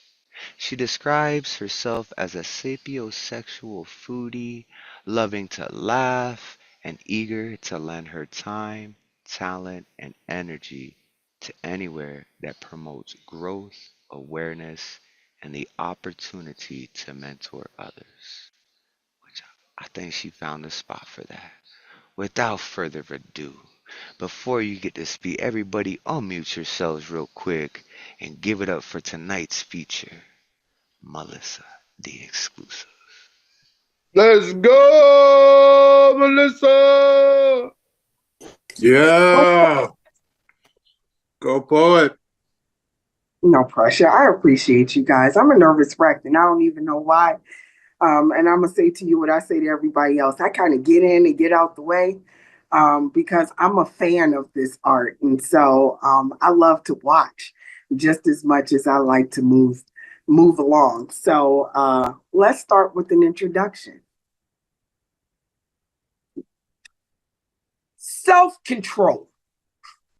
Is it like a form of bondage or maybe giving homage to the laws, commandments, and statutes that spiritually, mentally, and physically confine you or just confined you? Self-control. It's like putting your emotions on hold. You gotta freeze them cold. Because baby, once you warm up this tongue, it becomes a disaster. And it'll incinerate your whole happily ever after while simultaneously filling me up with laughter. But let's unpack this disaster, shall we? Now, suppose I called you a slut, your mama a mutt, and said her father had you after his father busted a misguided nut, but self-control will tell me I should shut the fuck up. You see, inside this mental space, baby, there be padded walls. And in order for you to walk these halls, you got to have the balls, big draws. No matter what certificate, doctorate, or PhD, it'll never amount to the levels of this degree, if you understand me. No matter what you add or you take away, baby, it'll never equal my problem. Allow me to introduce myself. It's Melissa. You spell that Malysa, but if you flip that around and pronounce it again, it sounds like asylum. And yeah, I know that shit's crazy. Self-control. It's something I try to grab every day when I wake up. But I usually end up with 2 handfuls if I really don't give a fuck. You ever wrestled with yourself? Because I have. And I've taken a few L's, so I don't have W's to pass out. And oh well. It would be wise for you to pay attention while this is in session. Don't become the focus of the lesson or my aggression because that he said and that she said will have you clouded with the wrong perception. And I see you heading in the wrong direction. So before you leave, I'm just going to scream, objection! But then I'm going to calm down and turn around so I can go finish my reflection about having more self-control. Poem.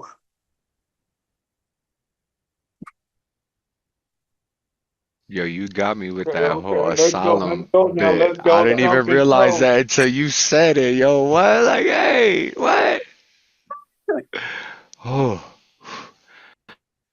Let's see. There are moments in my life where my mind grinds in heavy overtime. The clock don't even stop to rewind, and at the same time, I'm trying not to get left behind. Once I learned to map out those curves, it's all tomatoes, as long as I can be sure to catch up. But my bad. You see, I'm very passionate about what and who I believe in because I'm still grieving having to die to myself in belief that there was something greater than myself. And I threw out all the arms against bloody feet and palms of the same type of misdirection. So now I just chuck up the deuces to the wind. I think I'll go find God for myself within. And within the time that it takes to realize that you've made mistakes and then you try to take it back and give, but they just take and then they take, never realizing that you're no longer the former Potter self or the normal. You've become the latter. So you just prop yourself up next to the boat and just keep swimming your way to the escape. You see, I think that it gets the loneliest when you're trying to include other people. And that's why I'm telling you that these shoes be having issues. They felt too big from the very jump.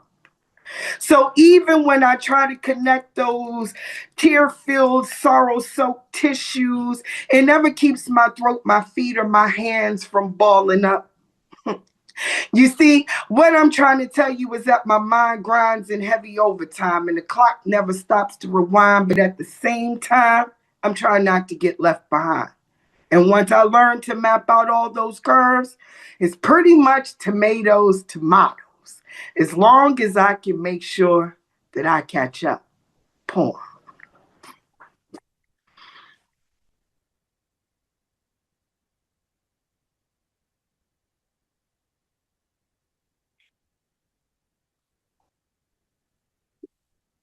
This gonna be the kind of rhyme that wine. Not in a begging kind of wine, but a wine that you can dine on like bananas and Donkey Kong. Like Afro beats that get you up on the balls of your feet, winding them brown sugar ingredients for the greedy.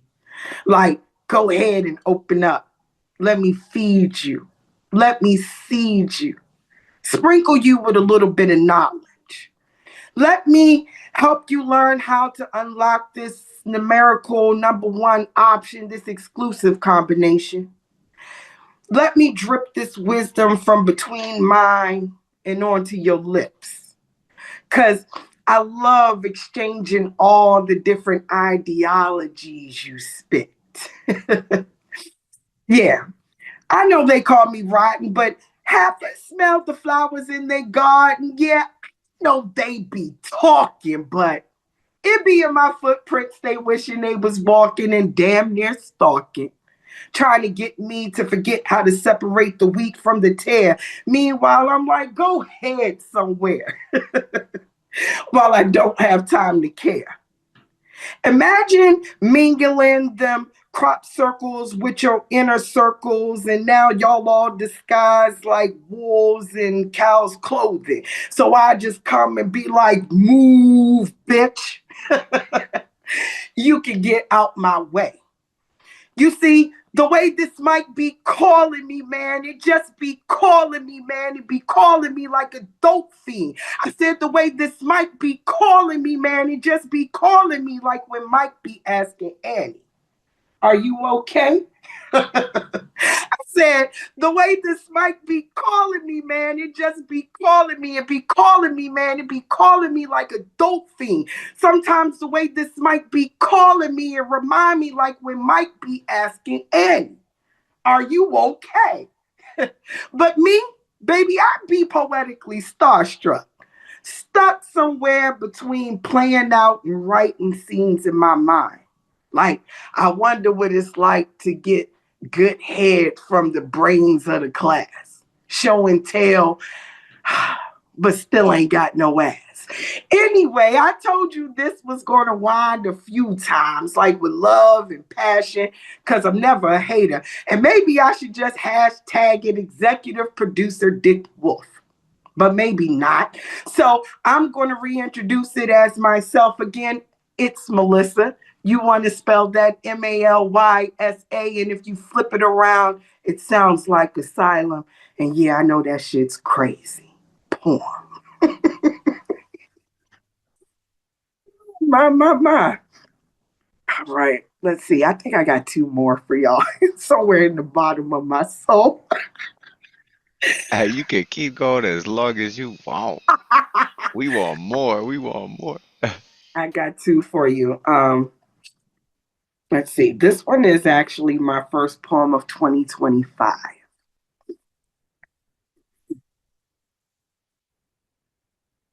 And a happy new year after year. We expect the expected. We carousel around with the sodomy of our economy. Highway gas prices and grocery store robberies. You almost got to starve just to eat.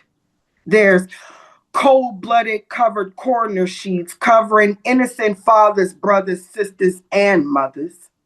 Morale and compassion been traded in for fast cash, and the magic we used to see in one another seems like a fairy tale to mere mortals. Missions and children are being equally aborted due to the unglued piece of the bigger picture. Now, we're supposed to be getting wiser yet weaker, but we have no substantial evidence that it'll ever be like it was before, has been ever since. And so nothing ever makes sense. Like, how do I pile all my dollars together and still seem to be short a few cents? That's why I'm spent. But I promise you that before I choke, baby, I'ma go for broke. Exclusive rights. Now, this last one, I'm a person who likes senses. So I'm going to turn off my camera because I would prefer that you listen to this particular piece. If you want to do the same, you're more than welcome.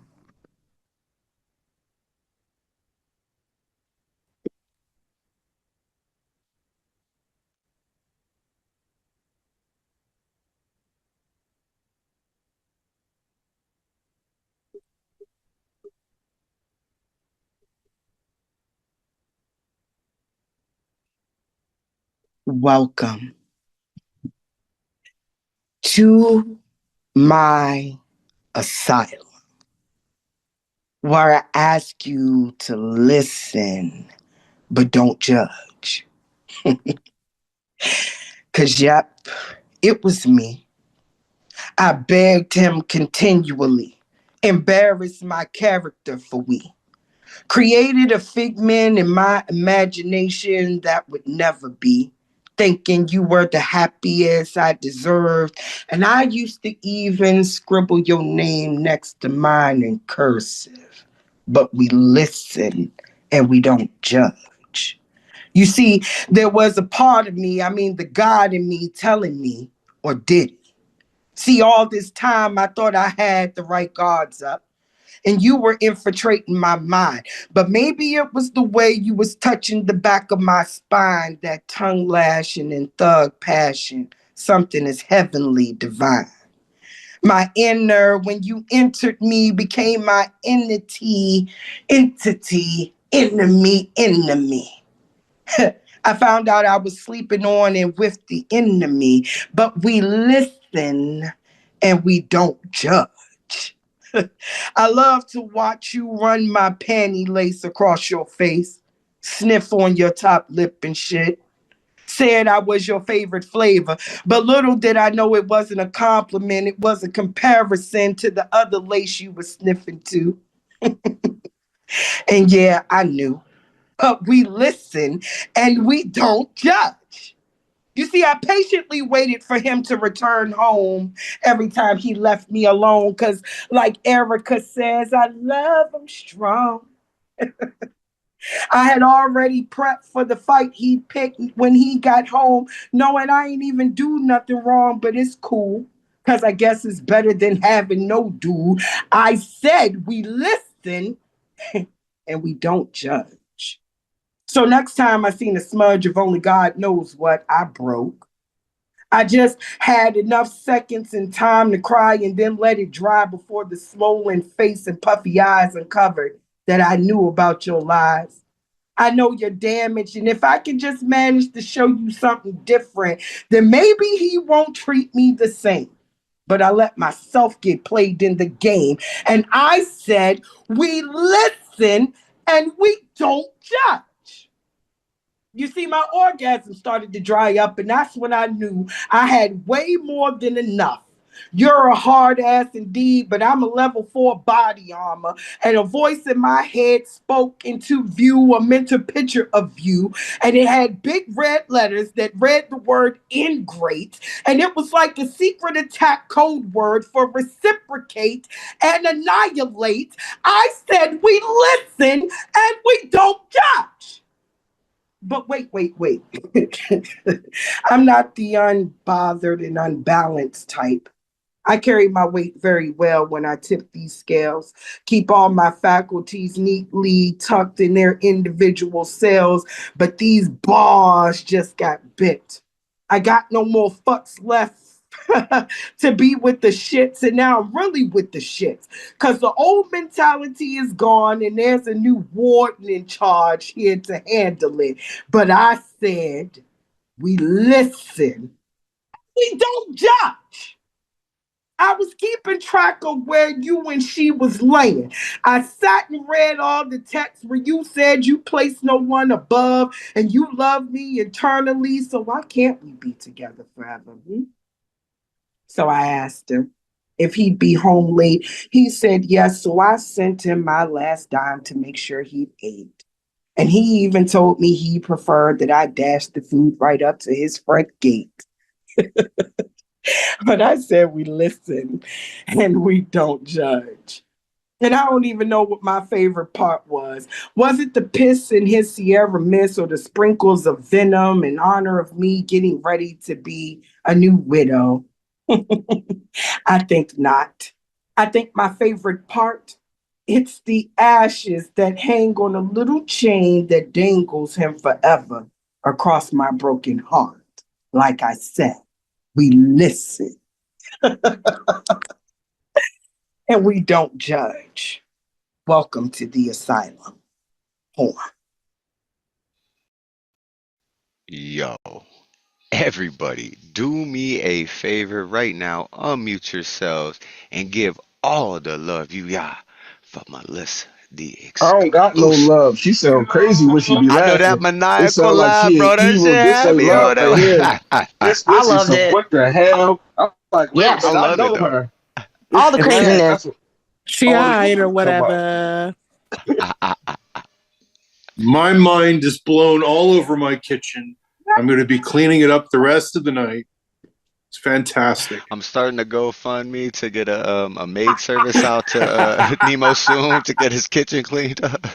I'm about to say, I'm a good cleaner, bro. Pay for 99 and I got Nemo. Wow. Clean it all up. Fabulosa. Thank you. See why I said I'm so glad you started this peacefully? Yeah. Cause that maniacal laugh at the end there. Oh, Thank you, guys. Melissa, thank you Great so much set, for sis. Great set. waiting on me to do this feature too. Cause I booked you just before Gus ever passed away, and I was like, yo, I know your feature's coming up, but like Dre's gonna be taking over the show for a while. I need a little break. And Melissa said, you know what? I'll wait for you to get back. And I was like, yo, I would feel honored for you to be my first feature back in the new year here doing it. And here you are, 2025, the year we're all gonna thrive. Yo, everybody, one more time, unmute yourselves and give everything you got for this wonderful Absolutely song. amazing. Yeah. Yeah. Yeah. Let's go, Melissa. Wow. As soon as I Hey, heard about this feature, I said, send me the link. You know what I mean? Because you know I'm coming out here to support you. You know what I mean? And that was a dope set. I love the feature. I'm sitting here eating pizza, listening to you smiling from ear to ear. So that's what's up. Eating pizza, watching the feature. Hey, and if you guys want to check the replay too, it'll be on YouTube later. So I definitely want to go back and hear some of those again for sure. And you know what? After we Your finish with round one, we might even get an encore during round two. We'll see. Melissa, your pen is mighty, and your voice is mighty, and your presence is mighty. Wow. Thank you. Well, I heard her do one poem. I think it was at Wits, like what, like 6 months ago, 7 months, like just before I got. And I reached out to you, and I was just like, I need to hear more. Like I was like, could you? I got a little open mic I do. Like, could you please come through and do a feature? He was like, yeah, I got you. It's like, whoa, I've been waiting for this for like 6 months, you know what I mean? And you did not let down. Like, You- no, I'm glad you didn't say that first. yeah. That's what, because you said too. Like, I'm a little nervous. Like, I don't want no pressure, no. But you did the thing. You came through. You showed out. And it was great. Your wordplay, like, so I'm not really a poet. I consider myself more of a freestyle artist, right? And I took up poetry to try to increase my vocabulary, my emotional depth, my wordplay, my rhyme schemes and all that. And like what you was doing with them words and that, especially with that, tomato.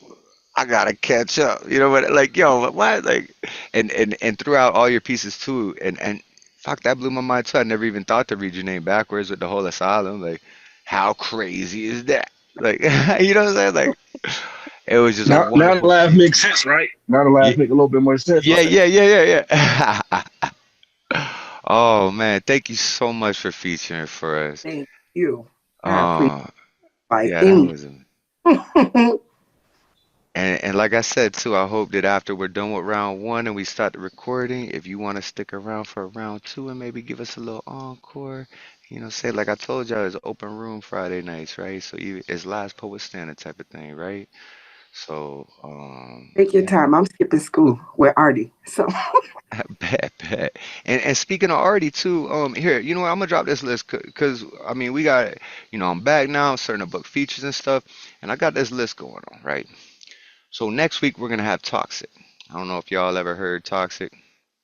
I'm excited. He's gonna be coming in on the collab me and John working on. He's gonna be coming in the collab too. So with an amazing, I would say competition artist is what he wanted to come out to because he lost a job, couldn't work, but he needed to make money for his family. So he's like, well, I gotta hit this pen and I gotta hit this pen hard. And won a bunch of competitions, but then he also has like inspirational stuff. So like he could like win in a competition and like tear you down, but then on the flip side he can use that same skill to like bring you way up with his inspirational pieces. And I was like, man, someone who got range like that, like, I like it. So we got him booked, same room, same time next Friday, and then following that we're gonna have none other than Nemo Soon. And then, or yeah, and then Nemo Soon, and then Deep Thoughts, which John introduced me to him recently. He was here on Monday. Amazing poet. Love the dude. Wanted to book him in too. And then we got Artie Fox. Boy, I met him at Slam Jam. Dre's Slam show he did it. I was like, yo, as soon as I met Artie, I was like, bet. Dude, like after the show, me and him started chatting. So I'm like, dude, you want to do a feature for me? He's like, I got you, right? And so I'm excited for that. The first week in February. And then we have Bear Wolf. He did it, I think, last year. It was Valentine's Day Massacre theme. And it wasn't on a Friday, but we did it on the Valentine's Day. And so I asked him, hey, can you do that again this year? It was great. There's a whole backstory to it. He was with this girl, and they were going to be doing like this duet show for Valentine's Day, like at this thing, like all lovey-dovey. And she dumped him that day and didn't show up to the venue. So he's now at the venue waiting for her to show up, and she's like, we're done. And he's like, well, fuck, right? Like, I'm supposed to be doing this shit. So he just went south side with it and said, all right, like, this is Valentine's Day Massacre, and went up and did his poetry and music and like just changed, you know what I mean? And so then we let him do the show online with us last Valentine's Day. He's going to be doing it, I think, again this Valentine's Day. And then after that, we have Nadia. I don't know how many of y'all in this room have met Nadia, but very, very wonderful up and coming poet who we've got to watch grow over the last few months. Um, and we got Carl Kutcher coming up. And I don't know what's going on on my list here, but I'm pretty sure we had Justine booked in here somewhere. Um, where was this? Or I think we still have to lock the date down for Justine. I think she was going to be March 4th, we just haven't locked it. But I think Justine's going to be featuring for us too, who's in the room. And then we also got Escape Artist on March 7th. So, like, we got a dope lineup coming up here every Friday. Again, Melissa, what?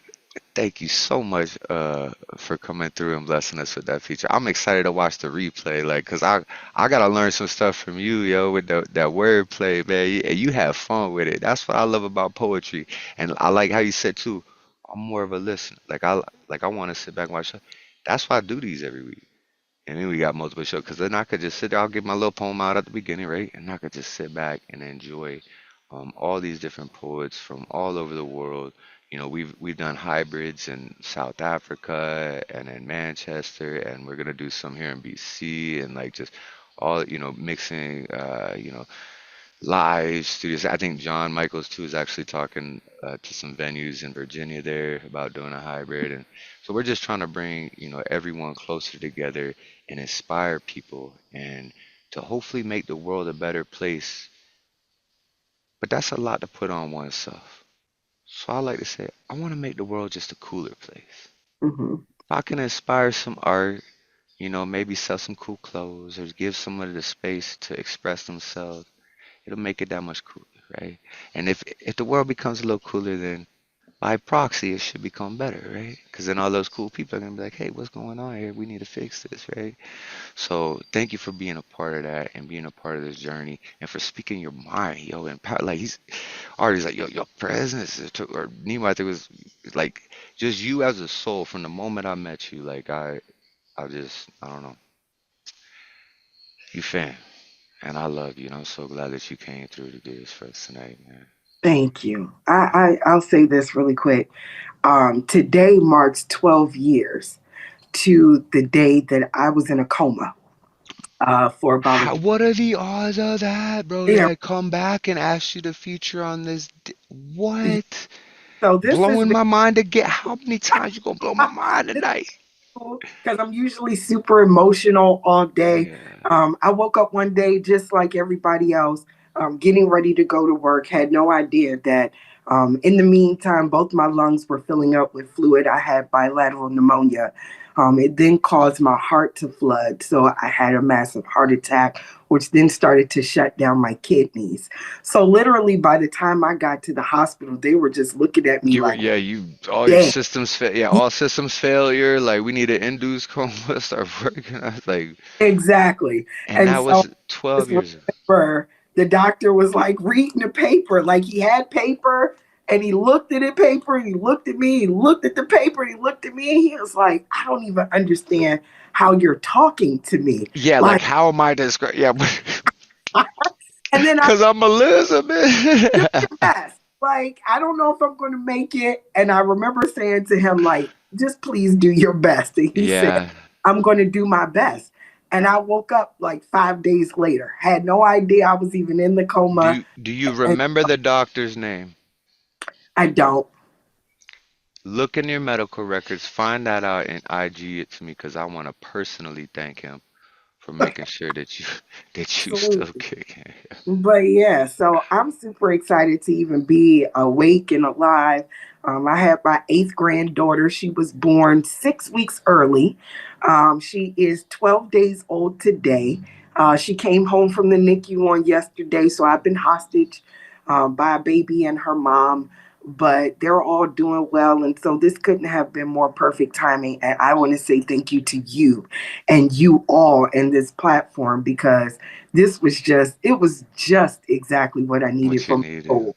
It really was. So thank you guys. I adore it here.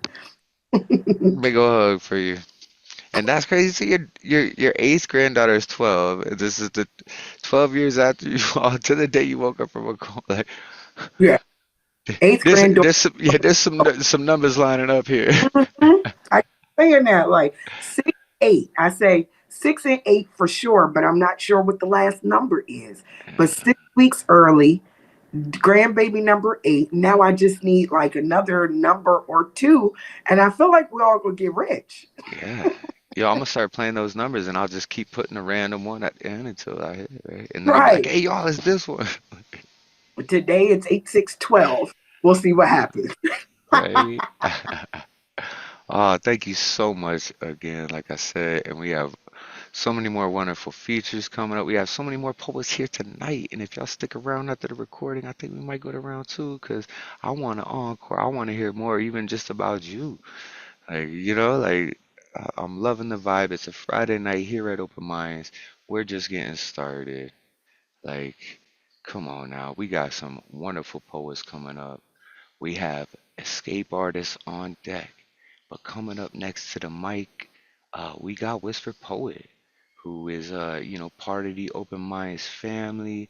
She is the mastermind behind the Heart of the Artist, which I'm hoping we bring back at some point this year when things kind of settle down for everyone, because it's just such an amazing show, and such an amazing soul. And John is hopefully going to be meeting up with Nemo Soom and Whisper this Sunday to give a big old hug from me and Kat. So, Whisper, whenever you're ready, could you unmute yourself? Let us know about what you're doing bi-weekly, the first and third Mondays with the mental health show, and where they can find that at, and bless us with some words. I'd appreciate it.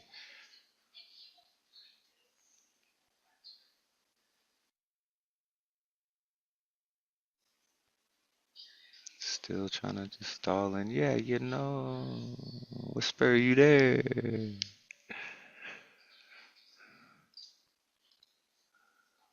Are you talking to me, Whisper, or the young lady, Whisper? Oh, I didn't. Well, Timothy Prada, I didn't know Whisper was part of it. I'm talking about Whisper Poet, the young lady. But I Okay, didn't know that was part of it. I'm Mr. Whispers. You know what I'm saying? I You're don't know Mr. what. Whispers. Okay, Yes. well, check this out. And you said too, can I go after Melissa? And I said, well, is it a time thing? Whatever.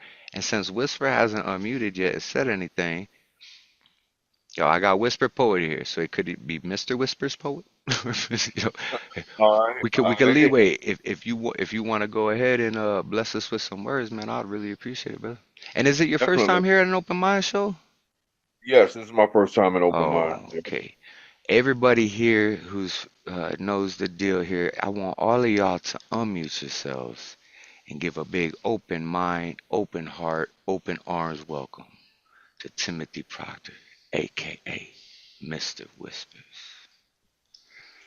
All right. Welcome. Whoop, whoop. Glad you're here. Thank y'all. This I'm gonna do a oldie but goodie, and this is one of my favorites. It's called Sometimes. How do I mend this broken heart? And how do I keep the rain from falling down? Tell me what this is. What makes the world go round? Oh, tell me lie. See, sometimes I feel like just maybe her design is different. Like maybe something is different. It's been a long time since affection and kissing, and I was just reminiscing about the past. And even if there is a future, but I keep losing my soul for you, trying to hold on to the materialized emotions that have been gone before I realized what happened, and now I'm trapped in its bitterness. And I keep asking God for forgiveness because I really don't want to hate you. And it's love. This love that made me feel like a caged elf that stayed in one place chasing his tail. See, I'm only human after all, so don't put your blame on me. And I won't put mine on you.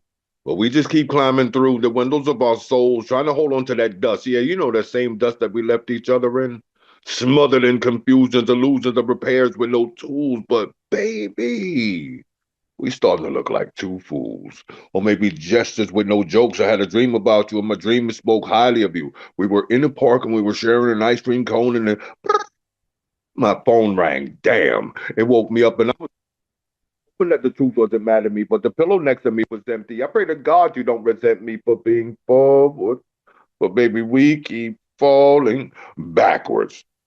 But sometimes we balance in the middle when I'm riddled because making love to you is cosmic and our relationship is always gothic and shifty. And I always got to become the Batman in your Gotham City. And then we laughed at the penguins in our love because it was small to begin with, but I never really understood your two-face. But sometimes I need that because it feels strange when you're the same. And we came a long way only to end up in two different places at the same time. You said your heart shattered.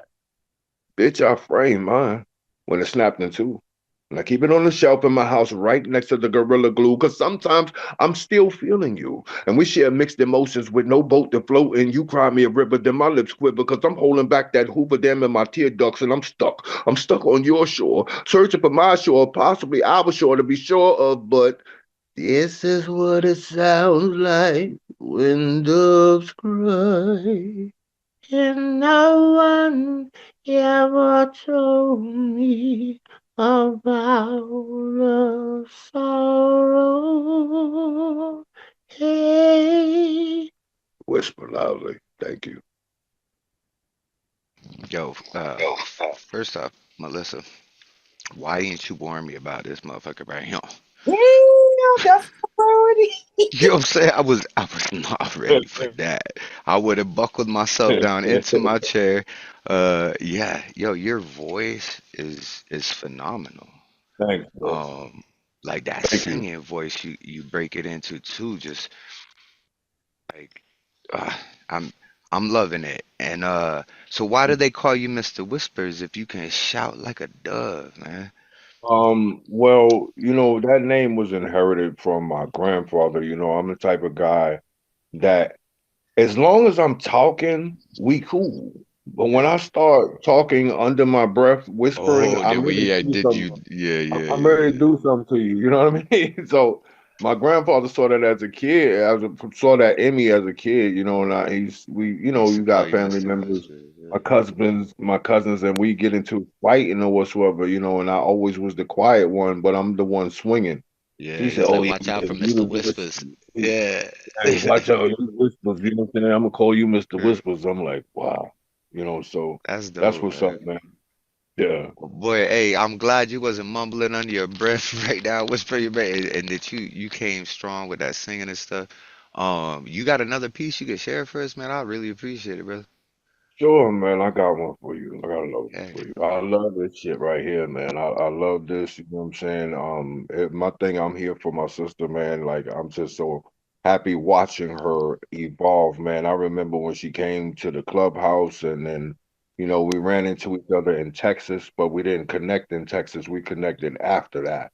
And ever since, man, she's been like family, you know what I mean? So That's I'm here awesome. for her, man. But hey, But you family here too now. Remember, hey, welcome home. You family here, so don't be shy, don't be a stranger. We do Monday shows, Friday shows. We got some other shows coming up this new year. Like, yeah, I appreciate welcome. that. Um, Let me see. Here we go. All right. Where you from? Man, I'm from the hood, where the young mothers juggle wick, welfare, sex toys, and dope boys to manage. And the dope boys keep AR-15s that speak Spanish. Calmate, calmate, calmate. You can't mingle if you ain't bilingual. It's single bolt action parenting around here. It ain't safe. And the women brace it, they don't see their sons or their husband's face snitching on the first 48. They got helicopters and choppers, the metal holler like rock wallers. I got to get up and go to work in the morning. And the yellow tape, it got me yawning because I'm tired of all the gunfire. My desire is to move, but the slavery is economic and it's atomic to your soul because you can't see it from the gate. And by the time you do, round here, it's too late. poor education. And the veterans and the elderly are still working on 9 to 5 to pay for their medication. That's the code of the streets. The city never sleeps. The concrete stained with juvenile blood. Show no love. That's the code of the streets. The city never sleeps. Even the creeps get crept on. You got to keep your whole mindset Teflon to survive around here. They say that weak people, they die around here. So to stay strong, keep your wind long. But how do I crack the code of equality? Is probably locked in the vault in the Vatican's with the other 13 books of the Bible. I can't go to an ATM and punch in the code and get survival, but I'm liable to get shot for writing this poem. But I insist on inking it. I know I wasn't the only one thinking it. I just might get blackballed, but before I do, I want to go to Italy and ask John the Pope, is my code of the street inside that black doorway? Maybe I'm too much of an intellectual. Is it true that King James was a homosexual? Who has the code? Somebody does. The true answer is love, but the whole city thrives on drugs. And the piss poor that stay pissed off for nothing. And the young savages, they don't mind offing your on button for the code. The explosive explode. I don't care what y'all say. Just maybe the code of the streets was hidden under Donald Trump's toupee. And in my hood, we wear Air Force Ones to stay fly, but the president, he gets to fly in the Air Force One helicopter with OnStar. Stars. So you think if we all got together and we bought enough pair of shoes, we get to fly with a porn star? I wonder how high can she reach? Probably about as high as a foreign wife in red bottom stilettos stealing Michelle Obama's inauguration speech. It doesn't take an ophthalmologist to see that that's the code of politics. Perhaps they'll make a sun when her moon collapsed. The fact is that we don't exist. It's like we're all put on a blacklist, and it's a disgrace. I just want to get the code so I can get my personal life erased from social media. And one day get this poem right here printed in an encyclopedia. I wonder, did they label me in slavery and my code is my social security number? I don't know. Well, for that presidency, I don't think Donald Trump got the code of the streets. Whisper loudly, y'all. Yeah. Everybody, unmute yourselves and give it up for Mr. Whispers. Yes. Love it. Always. Thank you. Wow. Yo, all I gotta say is welcome home, and I hope you come through more. And I want to work with you on some collab and stuff too, man. Cause just I love your like I think that like we all need to eventually this epic collab's gonna have, like I said, everyone in this room, cause you can learn a little bit from everybody. Whether it be the vocal range on the delivery that you did, from singing to speaking to spoken to strong to light to, you know what I mean, to the cadence, or like the wordplay that Melissa does in the vivid imagery, or Nemo with just cramp packed in the most impactful words, and Laura with that wonderful, beautiful, everyone we've heard from tonight, everyone in this room, I know all of y'all, I've heard all your works, and I really feel if we come together on this collab and start working, we can all learn from each other and increase our art that much more. And if we can spread creativity and inspire the next generation, that maybe they'll create a better world, Oh, yeah. Yeah, so thank y'all so much for being here. Like, I appreciate Thank it. y'all, One man, for more letting me time. share, man. I'm gonna duck out in the scenes and just listen. You feel me? One more time before you just mute out, man. We want to give you flowers one more time. Welcome to the family. Thank Thanks you. for being here. We Thank hope to you. see more. Give it up for Mr. Whispers. Thank you. All right. Yeah, Mr. Whispers. All right. What did I see? This is why I love doing these weekly features too, because I've noticed over the years, I've done hundreds of these features, and it's whoever's featuring for that week kind of sets the tone and the pace and it's like, so like you, Melissa, tonight have created an amazing night with your energy and what you brought, and it's like I love seeing just the different week how they unfold with the different vibe, the different energy that people bring. It's like, oh, they feel, oh, I'm gonna read this poem, or oh, and so like it's so cool, man, watching these week after week. And like I said, we got a whole bunch of dope features coming up. Whisper Poet, are you back? Are you there? Are we gonna keep you on tentative list? I think, I think Whisper might be a little distracted still, so we're gonna keep her tentatively just floating on the list. But we have plenty of more people coming up, and escape artists, you coming up next and talking about these features. You're gonna be featuring for us too. I'm really excited to hear that. The first week in March, so 2 months. Yeah, 2 months from now. But yeah. Oh, she just fell out too. I think she went to turn on her mic and it might have crashed her. Yeah, here she comes. All right.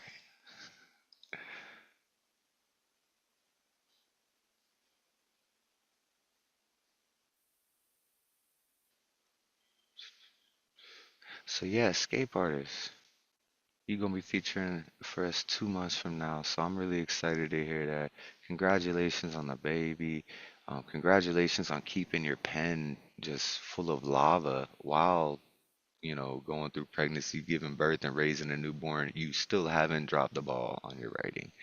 And I love everything that you guys. So yeah, if you can unmute yourself and bless us with some words now, I'd really appreciate it. Thank you for having me. Thank you for the space. This one I'm going to start with is called Betrayal. Here we go. Too many hugs led to too many knives in my back. I guess I'm naive like that. Can't tell a smile from a mask. Too many scars remind me to walk alone. Friends turn to foes as quick as the wind blows. I remember it used to hurt. The breaking of a spine meant to keep you upright. Grabbing for hands too full of envy to help you up. You learn to crawl. You learn to walk again. But you'll never forget the first thing that pierced your back. Your best friend, your sister, your brother. Don't be fooled by the smiles, the false laughs and giggles. Frail figures are fickle. Betrayal. Your voice sounds friendly, like mine. Sounds like you can trust me. And that's all I ever wanted to hear. Your face is familiar, like someone I love, like someone I look up to. I see the way you treat kindness, like a dartboard or a bullseye. You've turned my back into a cutting board, not something knives can actually break, just something to cut, something to stab at, as you often do, eyes emerald green from envy and greed, born inside the kin to me. People I love, people I now grieve, smiling faces meant to deceive, murderous shadows cast over me, gathered tightly around me. The Brutus, the Judas, I see the blades they carry in the windows of their soul. Too many scars remind me to walk alone. Can't tell a lie from a smile or a mask. I carry the consequences on my back.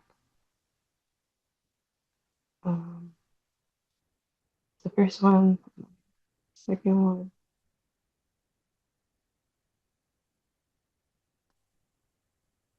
Okay. This one's called Job Description. These are pretty old too. These are from last year. So here we go.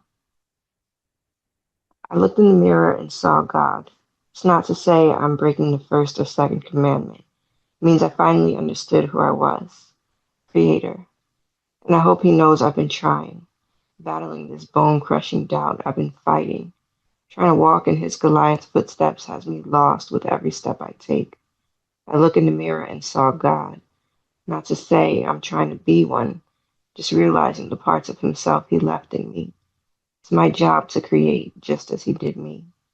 I can feel He left a bit of greatness in me, but the devil's got a hold of me, and he can see it too, the greatness I'm trying to become, which is why He militarized skepticism against my inkling of faith, hanging on by a thread, an army of hate to seal my fate, trapping me inside my head.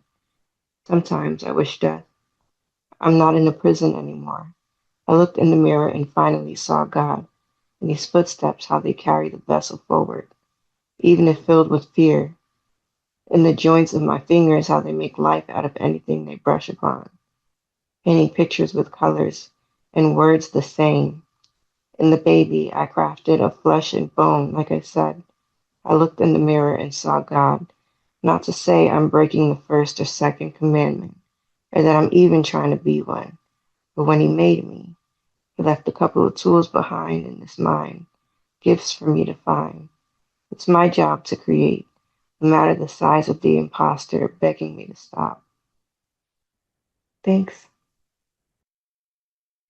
Yo, thank you. Everybody, unmute yourselves and give it up for Escape Artist. Escape Artist. Wow. Lovely. And make sure you guys check out her book too, yo, Confessions of an Escape Artist. Look on the heart of the artist too for her interview. Just such an inspiration.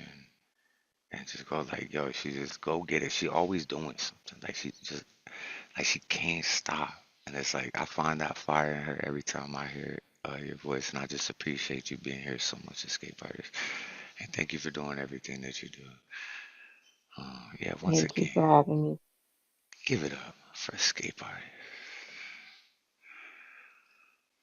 You got depth, and I love it, Escape Artist. Thank you so much for sharing. You have good depth. I like that. I can't wait to hear more from you. Thank you very much. I appreciate that. We appreciate you. All right, Whisper Poet, another call for you. Is you back yet? Whisper. All right, I guess Whisper Poet is still incapacitated, so we'll just keep her on tentative list. And I noticed Shocky ducked out, so I'm gonna keep Shocky tentative. So hopefully Shocky comes back, cause Shocky will be on deck. If not, it'll be Artie Fox on deck. But stepping up to the plate now, we've got Justine. And I thought I locked you in for a feature, so you gotta get back to me sometime in March. We have dates open, cause I want more. I know you've been working with John on some collab and stuff, and I love the way your pen's going, and I just want to hear as much of it as I can. So yeah, Justine, if you could bless us with some herbs, I really appreciate it. Of course, I appreciate that. So this is actually a little bit, I guess, I want to say appropriate for what's happening now in California, where I am. This is called Ashes. I walk among the graves of cities, their bones jutted high in the bloodless sky. The wind sings dirges through hollow towers, where glass no longer shivers, where steel bends in prayerful arcs, rust blooming like old wounds left untended. The sun, a smothered eye, peers weakly through clouds of ash. Gray veils the morn, all that was. I alone remain, a wretched testament to the will of flesh. My hands, cracked and blackened, still clutch the memory of life, still hunger for the warmth of something that isn't a fading ember. Beneath my feet, the earth groans, brittle with decay, its marrow leached by fires that I can still taste on the wind. Even now, the scent lingers, charred skin, scorched dreams, a million screams strangled mid-birth. And yet I wander through the skeletal forests where leaves have turned to ash, through the choking rivers that whisper secrets in tongues of sludge. I carry their whispers within me, a vessel for their endless requiem. The silence screams louder than the storms that once tore through the world. I buried my child in the blackened soil. Her laughter echoes in my ears, fainter with each step I take. Her name is a knife I swallow each morning. Her face is etched behind my eyes, flickering like a fading star that cannot bear to die. I no longer seek salvation. No gods linger here. They've turned their backs as the sky fell, left us to the wrath of our own hands. I am their penance, perhaps, or their cruelest joke. A woman alone, cradled by the bones of the earth, crucified by the weight of survival. Each breath I take feels stolen, each step a defiance of some unseen decree. But the world will not forgive me, and I will not forgive it. In my wake, the ashes rise, twisting shapes of those who fell. They beckon, their eyes like smoldering coals. But I do not go to them. Not yet. Not while I still stand. Not while the sun claws its way through the veil and my shadow stretches long across this desolation. For I am the last witness, and the world must remember its end. Poem.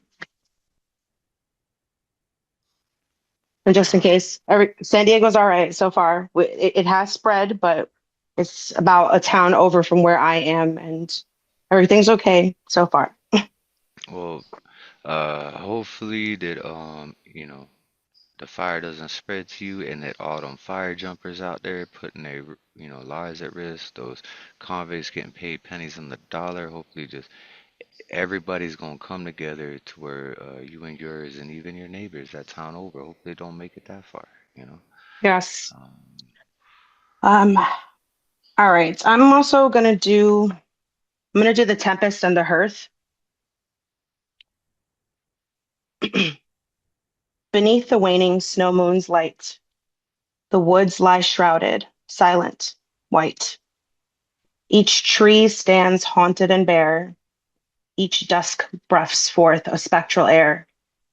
A breath of gloom, it chills the night. A whispered longing, pale and slight. I tread this path alone, forlorn, my heart in halves, forever torn. One world, a hearth, so safe, so kind. Its solace dulls my restless mind. The other, fierce, a tempest's cry, a maddening thrill. Yet I might die. And here I stand, betwixt the two, a life uncertain, split in view. I wait as years dissolve and fade, no voice to answer, none conveyed. The snow moon wanes, its paws grow deep. Time folds and bends, as if in sleep. But then, a stir, a step, a spark, a figure breaks the shrouded dark. A presence fierce, both wild and tame, the match to kindle my cold flame. His eyes, two coals, his smile a blade. He strides where ghostly dreams are made.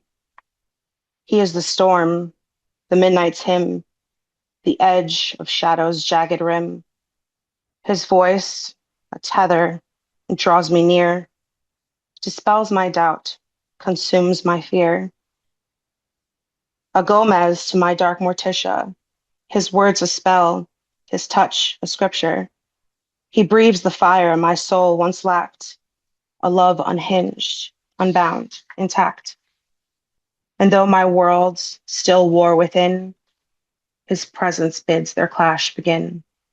No peace, no choice, no tranquil sea, yet in his arms I dare to be. Beneath the waning snow moon's gaze, two souls ignite and set frost ablaze. The woods bear witness, still and grim, to love as wild as winter's whim. The winds rise up, a solemn choir, to echo the crackle of newfound fire. The trees bow low, their branches bare, as if to bless this fated pair. No path ahead, no path behind, yet in his arms the stars align. A bond unbroken, fierce, divine, two wandering hearts, one threaded line. And as the moon slips into shade, our vows are cast, though none are made. For in this night, beneath the boughs, I find my truth, my sacred vows. A love that burns, that dares, that stays, to light the dark through endless days. Beneath the waning snow moon's glow, two hearts are one through ice and snow. Poem. Everybody, Yeah. unmute yourselves and give it up for Justine. Yeah. Wow. I'm excited to Yeah. bring her on the Epic collab too. John and her are working on a collab right now, and then I was like, "Yo, you gotta bring her on the Epic collab after you guys get done what you're doing, because her pen's been on point." Yeah, beautiful metaphors and imagery. Yeah, gorgeous writing, and the tone was just beautiful. Thank you. I appreciate it. Amazing stuff as always, Justine. And we gotta lock down a feature for you too in March, okay? Hit me up when you Yes, get in mind. I will definitely contact you. All right, bet. Appreciate that. Yeah, talking about features too. This next gentleman we got here, Artie Fox. He's gonna be featuring for us on February 7th, the first week of February. So yeah, make sure y'all stick around for that for sure. Um, we got it looks like Jeff ducked out. I don't know if he's gonna come back, so he's gonna be on tentative on deck. If not, it's gonna be CP on deck and Artie Fox stepping up to the plate. Artie, man, if you could bless us with some word, brother, I greatly appreciate it. What's up, bro? How you feeling? How's everybody Feeling feeling? good, man. Feeling Yeah, good. my light off, bro. Now I gotta let it join just 'cause I see you smoking one. Hold up. No, Yeah, it's only right, bro. I'm about to yeah, step out. It's got you. been a little while, but I gotta get myself prepared. I'm actually on here and supporting Clubhouse, and my man got a live on Instagram Live. So Hey, I try what this my man best over to here like, doing 3, 4 things hey, at bro. I once? be cause like, I ain't gonna lie, bro. Like this, so I told myself like, so last couple of years, bro, I've been doing a lot, and a lot of people support me, but I do so much that I don't have time to support them. Like I just don't. Like I try my best to when I have time to give it, but I be so tired, like mentally, not just physically, mentally, I be beat, bro. So it'd be like, all right, but I want to try this year my best to manage my time more and not just be freely doing shit so that I have more time to support because I look back at events and I'm looking at pictures and just different people who show me so much love and I look at their features and I'm not even there. I missed them because I was either doing my own thing or I was sleepy because I was doing my own thing. So I think that it's all about time management and finding that figuring out what things are more important. Me trying to weigh everything out according to how I thought they were and not sitting down and actually taking the time to be like, all right, this needs your time. This might need your time, but this stuff needs your time. And me just throwing everything in a box and doing what I can do and picking out of a hat kind of, it didn't really, I don't think it equated to the same love that people gave me. And I don't want to feel like, or people feeling like they showing me love and I'm not giving it back, that I'm just talking about showing love because that's against who I am. I'm like, nah, fuck that. I'll just Yo, I not think talk we can about it. all learn something from that in this new year. Like let's really try to reach out and try to show each other as much love and respect as we can and try to do better time management, right? Because, you know, rising waters bring up all ships. You know what I mean? And like, yeah, you Absolutely. can spend all the time focusing on yourself and burning yourself out, but then like, what's that gonna do? Maybe get you something. But if we all helping each other out, we all inspiring people, we all bringing people up, then we all gonna be good. You know? Bro, when I when I So I when think I we and can when I'm learn from that. moving by myself, I forget that I'm not alone. Like I don't really got no a lot of poetry endeavors that I do alone. I got people that I'm doing it with. So I be so focused that I tend to forget sometimes. Like, bro, you don't gotta do this. You can go do something else. Just let the other people know what you're doing. But I'm so busy. I'm so used to everything being on my shoulders and having to do everything. And control shit's like, nah, slow the fuck down.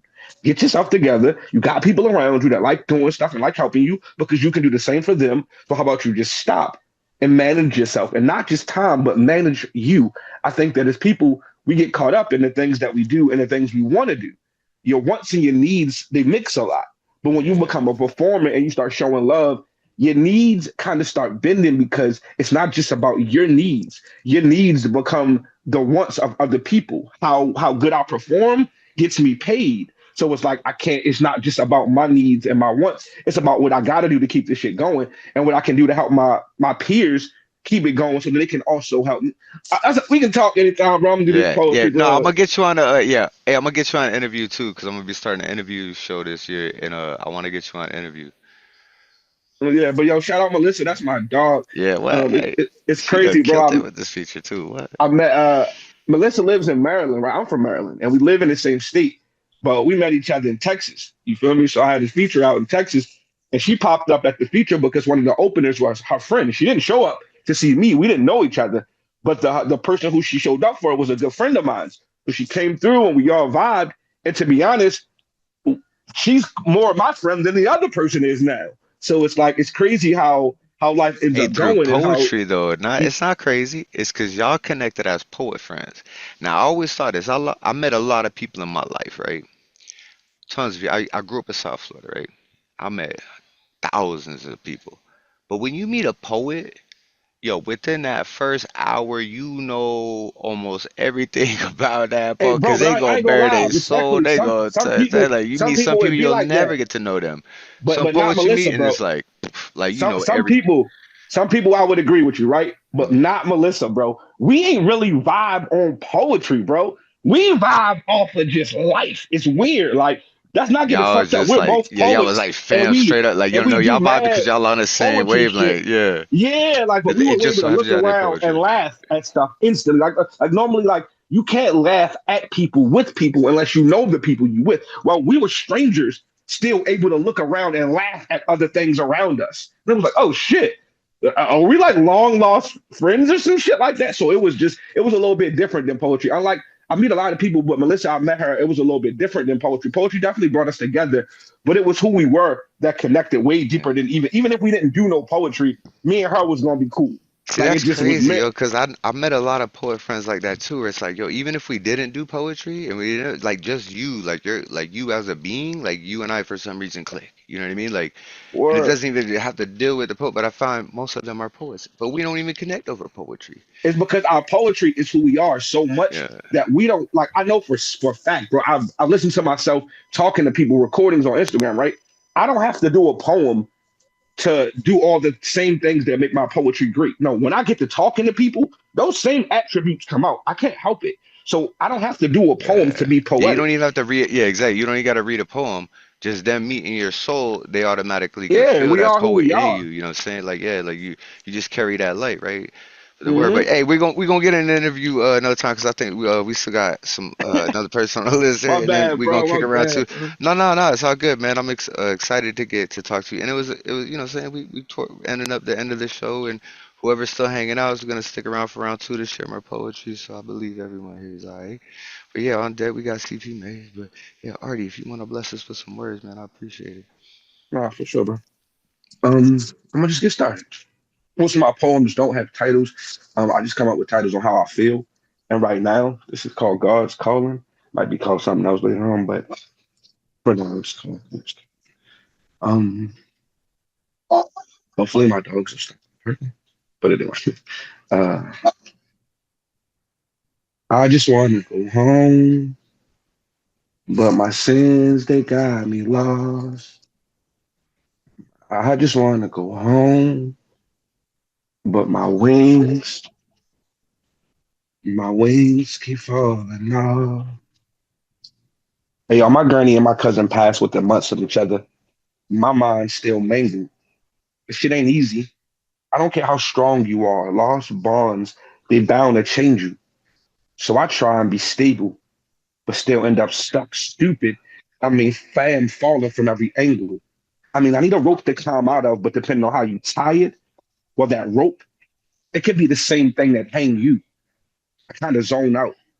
So one of my homeboy songs, catching gems that could change you. But he was on point when he said it. He was like, I think I'm alive because God only calls his angels. And with all of my karma weighing me down, well, I can only hope to be a fallen angel.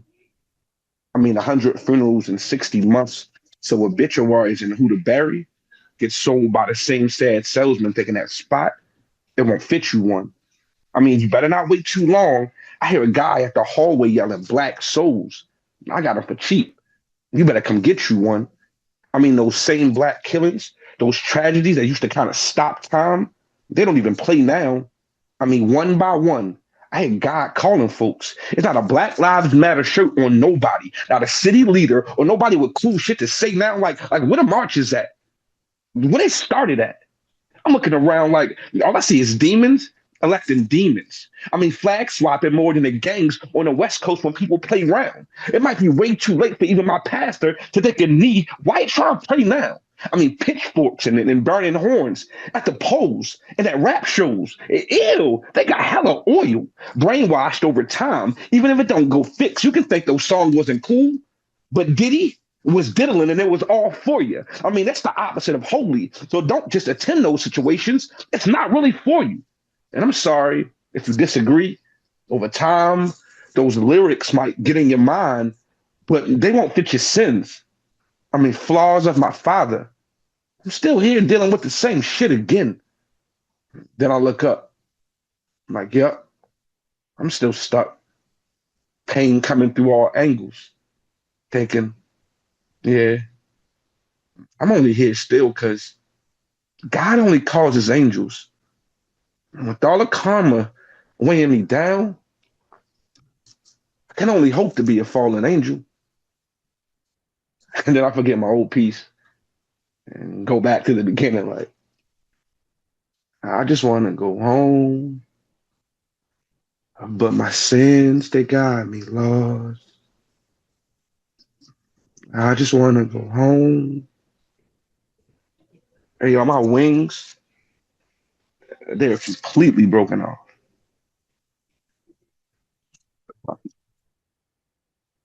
I'm sorry, my dogs was barking in the beginning. I apologize. It was getting a little loud sometimes.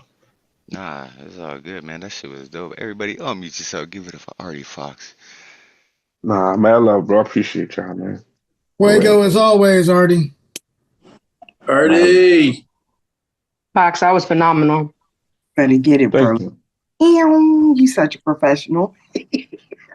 Hey, listen, I'm still stuck off the laugh mid poem. I ain't never heard that laugh since I'm sitting over here with my headphones on, like, hold up.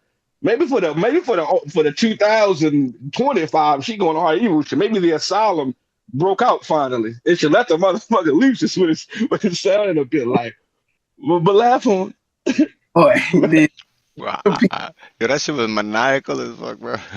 Hey, bro, but it wasn't off-putting though. No, it You know how wasn't. It sometimes was you like hear like comforting some as evil shit and it's like, all right, ew, or I don't want to be around that shit. It was like, all right, hold on, what's next? Well, what you got? What you got for me after that evil laugh? Like, what is it? Is it some more evil? Maybe I'm with the evil this year. I didn't know I was with it. You feel me? It was like that type of time. That shit was dope. All right. Yo, Shocky G's back. Shocky, you got a poem for us? You was on a tentative list. If you got a poem for us. I always got a poem for you. You know what I'm saying? Fuck yeah. Bet. All right, I well, don't know CP, what you're poem up I. on deck. Or actually, Jeff is up on deck, and then CP is Shocky, if you can. That's not that.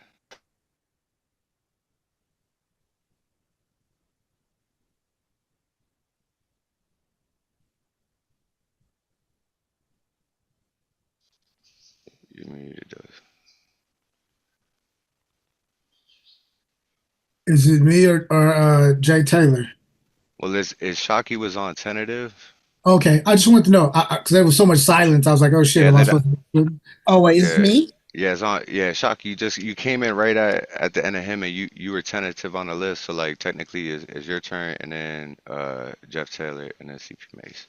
Word. Oh, So yeah, okay. if you could bless us with a My piece, bad, I guy. really appreciate it. My bad, CP Mace. I moved you. Don't start, Shaggy. Don't start. I'll read a short one. I admit I may be toxic, or it's the Virgo in me, always seeking perfection, afraid of failure. So I leave before you get the chance to, or I stay long enough to make it your fault. How dare you be the person I met? My own self-destruction, self-sabotage. I knew you'd break my heart before I gave it to you. That's why I gave it to you. Because no one can break my heart better than I can. Maybe I needed a muse. This notebook's been harder to fill lately. Or I convinced myself I deserved the world. And Saturn seemed good for the taking. The truth is, I mistook your rings for halos. I never loved you. And there's that toxicity again, crocheting its way through my masculinity, thinking you soft, hoping your maternal instinct be stronger than your self-respect. We're not allowed to hate me. I hope every time he makes you smile, it reminds you of me. And every time you fuck him, I hope you whisper my name and remember I did it better. But I was never perfect, and neither were you. We're both a Virgo's worst nightmare. Wow. Short piece. I know you. Do I know you? What? I know you. New phone. Who this? Yo, everybody unmute yourselves and give it up for Shocky G. Good stuff, Shot. Always kill a Sharky. Sharky. That's out the book. I got the book, right? I got the book too. You gotta have that book. Yeah. No, it's not in the book. It's not the book. No. No. I just wrote it today. Okay, it'll go in the next book. Yeah. Yeah. First and foremost, I'm so excited that I got to meet you in person. Because I always have seen you from like this side. And so when people become real tangible, like I'm always like super excited. And quite like what Brody already said, it's like you either are in an awkward space or y'all are cool. And it was like, we got in the same space and it was kind of like Highlander. Like everybody's looking like, I think that's you, but I'm not sure. And that was me. Like, I think that's you. And then you get the looks like, I think that's you. But once you click, it's just like, oh yeah. Da-da-da-da-da-da-da-da-da. And so it just was a pleasure to not only meet you, but to experience your artistry like live and in person. And then to get passed off the book. And she was basically like, you ain't buy my book. How come? And I was like, damn, my bad, no smoke. So I got it. But nonetheless, I would have got it anyway because I definitely that you are a unique. I was probably hungry. I was probably hungry. Me too. You see what? Yeah, is down there, Galactic. But don't tell people I'm definitely cuter in Zoom. So look here. Let people think. I tell them too. Bullshit. You can't get any cuter than you are in person or in Zoom or anything. Yo, what? Hey, yeah, Shaki, thank you so much for all that you do. And I'm excited to meet likewise, you it was a pleasure. person. I was actually looking at our not creepily at our selfies today because I was finishing up my documentary. I actually finished it, y'all. Saturday the 17th, we're gonna do a viewing of it, and then after that, it'll be on Friday the 7th. Wait. Yo, send me the link in my IG. Wednesday the 15th will be the viewing, and then on the 17th, I'm gonna put it up on YouTube so you can watch it whenever you want. But if you want to watch it with us, that'll be Wednesday the 15th. I don't have the details yet, but I will be putting the flyer up soon.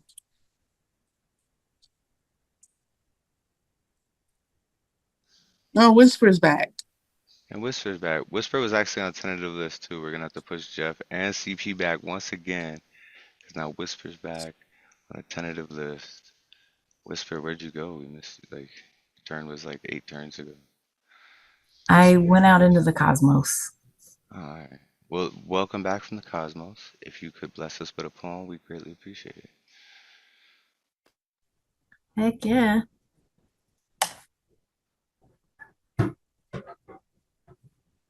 Shaki, I'm excited about your autobiography. That's freaking fantastic.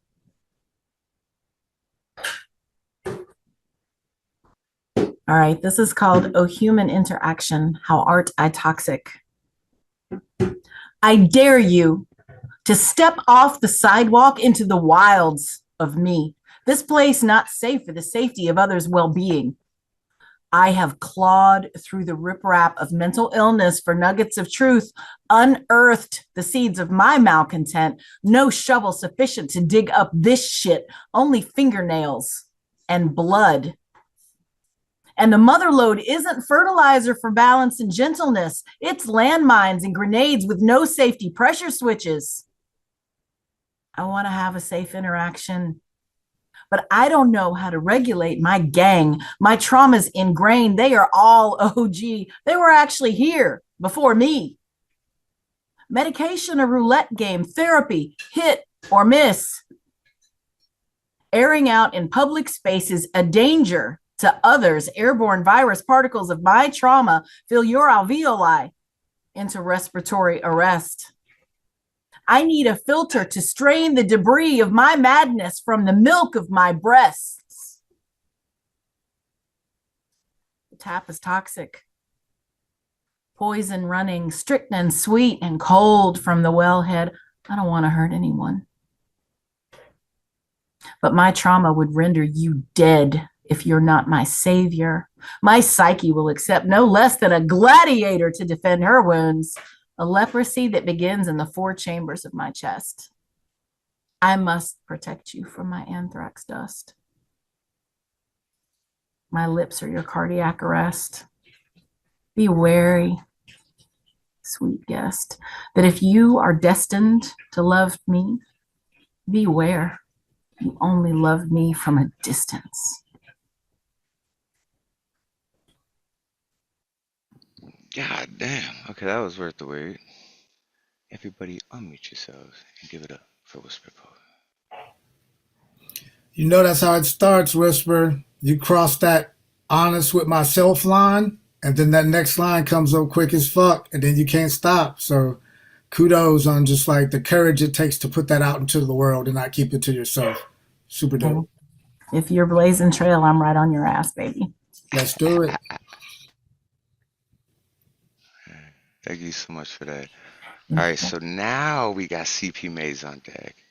But coming up to the plate now, Jeff Taylor. I miss you, Jeff. Welcome back. If you could bless us with some words, I greatly appreciate it, brother. Yeah, I'd love to. Thanks.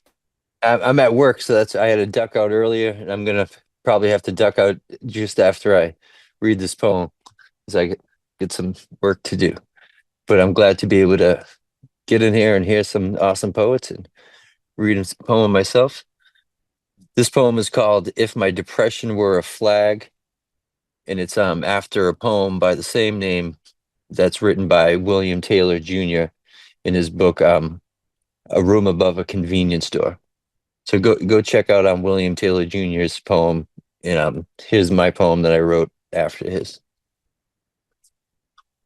If my depression were a flag, I would burn it, hiss on its ashes like an agitated revolutionary. If it were a car, I'd drive it like I stole it. Let the cops separate us like the scolding parents they think they are. If it were a ship, I would abandon it on the disillusioned shores of my social engagement. If my depression were a god, I would fuck it, run my tongue across her worthlessness until she prayed for me to cloister amongst her cold stone walls. If it were a stranger, someone would write a sitcom about us. We would meet under unusual circumstances, becoming life-defining friends. If it were a heart, I would draw it badly on a Post-it note, stick it to my wife's phone before I leave for work. If my depression were love, I would teach it to fly, how to keep its feathers light, pulling lift from under the wind. If it were a house, I could mail it letters to its address, not knowing if they'll ever be read. If my depression were my mother, I could ask her to pick my kids up at school. She would make peanut butter and jelly sandwiches, cut the crust like they like it. If it were a ghost, they would make a museum of my body, give tours through my dark attic. But my depression is a song, a viral diss track spit over a haunting melody. I know all the words, the silence before the beat drops. Thanks. Thank you. Good to hear about your depression and good to see you smile at the same time. I miss you, brother. Welcome back. Everybody be unmute back. yourselves and give it up for Jeff Taylor. Hey, great write, man. Great write. Yeah, that was a wicked poem, Jeff. Yeah. Thank you. Thank you. Appreciate that. Beautiful words. Gritty. And I love it. Whenever you wake up and choose violence, it always touches me.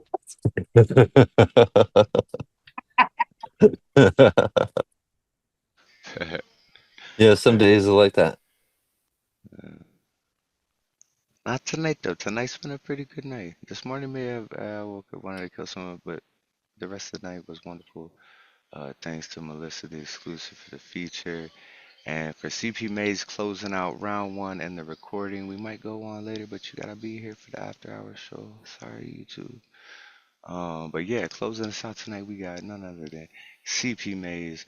I love you, brother. I haven't talked to you in a while. I ain't seen you. I know you've been busy, but I Yeah. miss you. If you could bless me with some, let me know what you've been up to. Let me see that wet pain, man. Yeah, man. I've been juggling collabs out the ass, prepping for some good stuff in the summer, prepping for the biggest regional slam in the nation that goes down in June. So yeah, man, I've been all work, no play, folk. And Are the you school saying semester's Southern about to Pride? start. Huh? Are you referring to Southern Pride? Yeah, Southern Fried, so fried. Okay. Hold up. You are Um, coming to Southern Friday. You coming to Atlanta in June? Oh, Yes. see if you bring the thunder. Wait, I thought Southern Dude, Pride and was I in got to be in your Louisiana. entourage. Yeah, I thought Southern Fried was like by New Orleans. Yeah. I think it's in New Orleans this year, Whisper. I don't know. Wherever it is, I nominate myself to be in your entourage. I tell you I what, will carry your autograph book and your pen. you can take care of my all the bad credit baggage. You can carry all of that around with me. Like I have nobody else to help with the bad credit I carry. So Wait, you I already might got need a some team, muscles. CP? Huh? You already got a team? Yeah. Yeah, it's crazy. It came together You like ain't fit. I know. That's what's crazy. That's what's crazy. Yeah, I'll let you choose, Shaki. Poem A or poem B.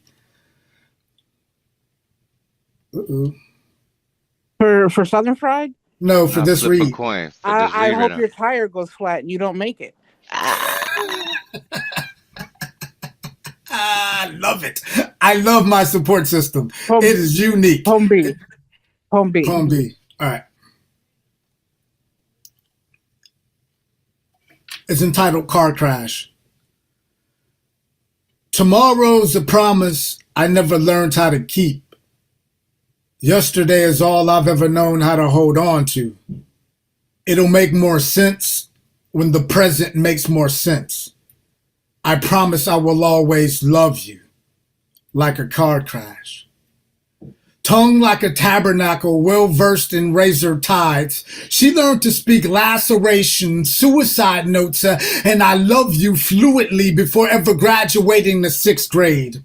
By 8th grade, her mother died, leaving her only an arranged marriage, more like a summer shotgun wedding between her and Jack Daniels. By spring, she divorced and left him for Jose Cuervo. They still hold menage a trois from time to time. The first time we kissed, she stared straight into these 2 parole boards. She will later sentence and convict as my pupils and make me promise to always love her like a car crash. Baby, I never meant to drive you away, but Lord knows I've been afraid of DUIs ever since then. Losing ourselves like religion, I became addicted to the way our scars fucked each other along the sheetrock we called skin. Do you remember? On my 21st birthday, you showed up naked wearing nothing but sleeping pills and the concrete in your cheekbones. We stayed up all night trying to pave a road towards salvation just to remember that the roadmap of life has always been published by sin. But on a rainy, cloudy Valentine's Day in 2003, you disguised yourself as both of my witnesses in my courthouse wedding and convinced the judge to sentence me to a 2.5-year marriage of misinterpreted love. But last week, you showed up to an open mic wearing a hippie skirt that flowed like 3 well-underdressed hallelujahs, the color of Judas's tears. You brought me a Heineken, 2 drinks, and hugged me so goddamn close, you mistaken my heartbeat for a rush hour car crash, and you drove me home to my 23-degree townhome with no electricity and began to kiss me softer than the wind chill factor we mistaken as our lives.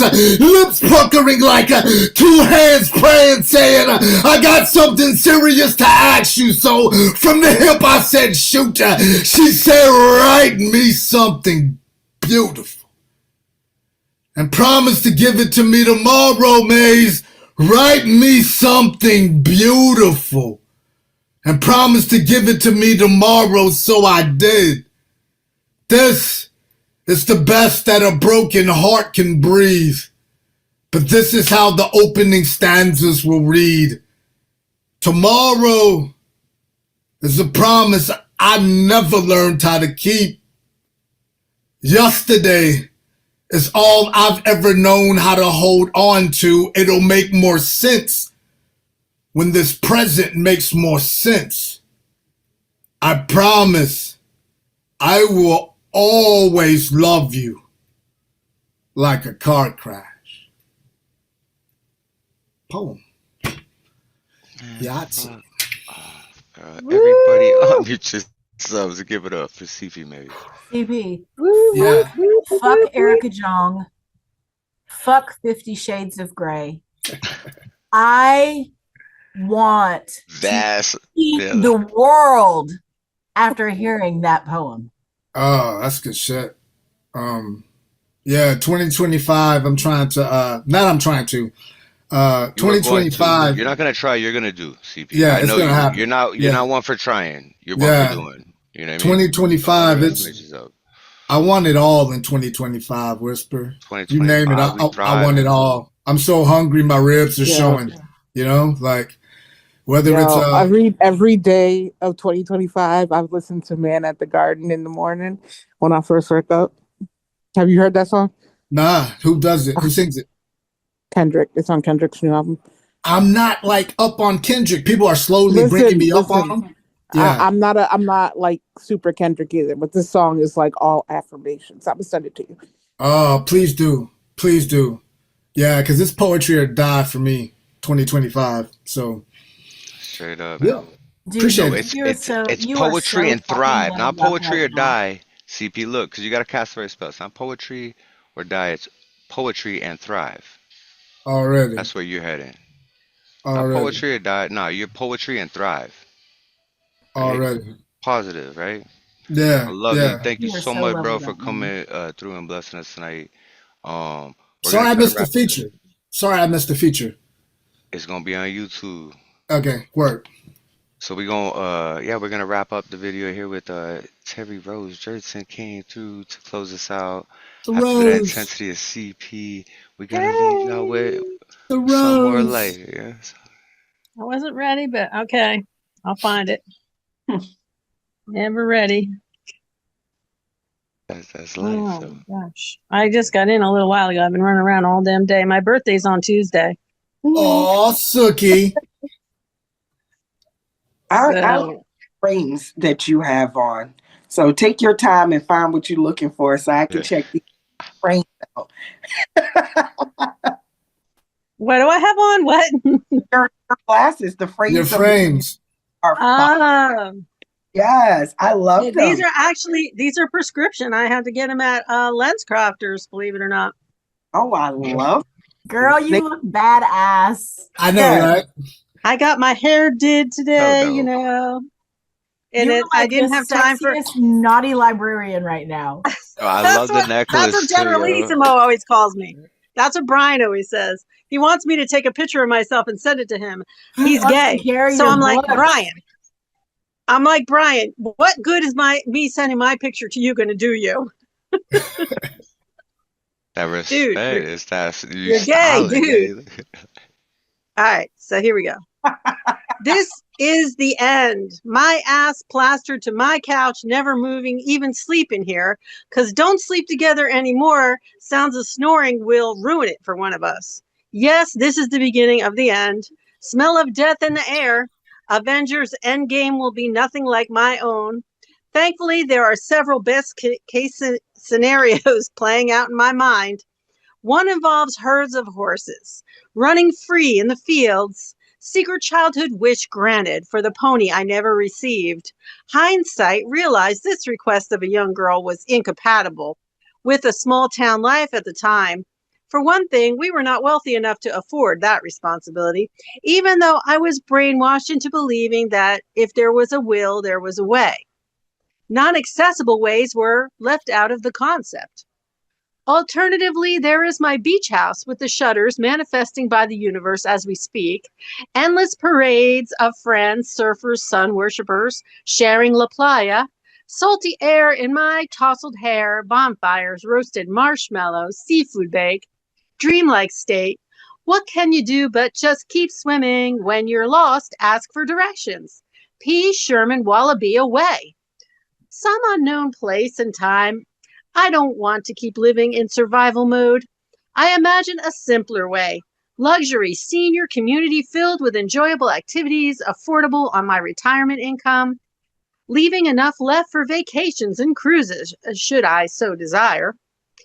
If you like virgin pina coladas, or selling everything I own and passing on the funds to my kids while I live and breathe. Leave nothing for the state to take. You're not the boss of me now. You're not the boss of me now. Going to drive across the country in a camper van. Hippie lifestyle activate. Visiting all my poet friends. Give them their flowers. Road running because it's harder to hit a moving target. Chakras open, third eye, looking in the multiverse, seeking infinity stones, entertaining reoccurring thoughts of buying that I Am Dead, Now What book on Amazon. Perhaps this is the final chapter, a fitting finale to my colorful chameleon life, or perhaps I'll shed my skin and be reborn, starting this crazy come full circle life again, till I get it right. Wow.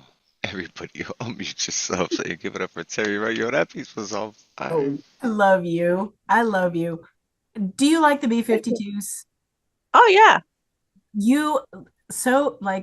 You remind me of a B-52 song, like that just wacky, wonderful, wild, get in Fred's car and go for a freaking ride down to the joint. I mean, yes, 1,000 times yes. I'm the road runner. I am all over the place constantly. I'm gone all day. I'm gone for like 12 hours.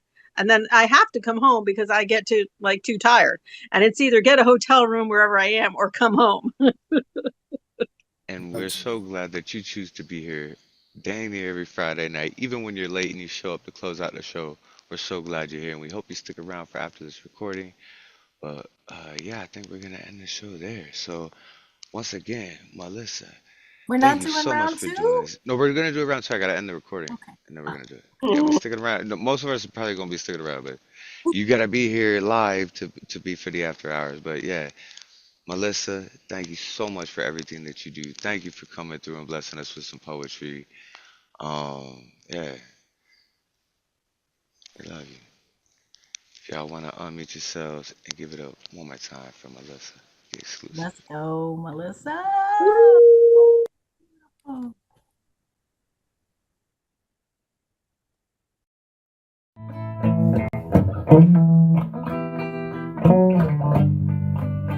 I love you, oh loves.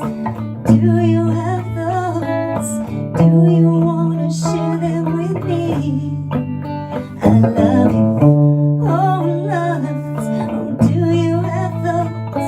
I'd like to share mine with you. Can we share?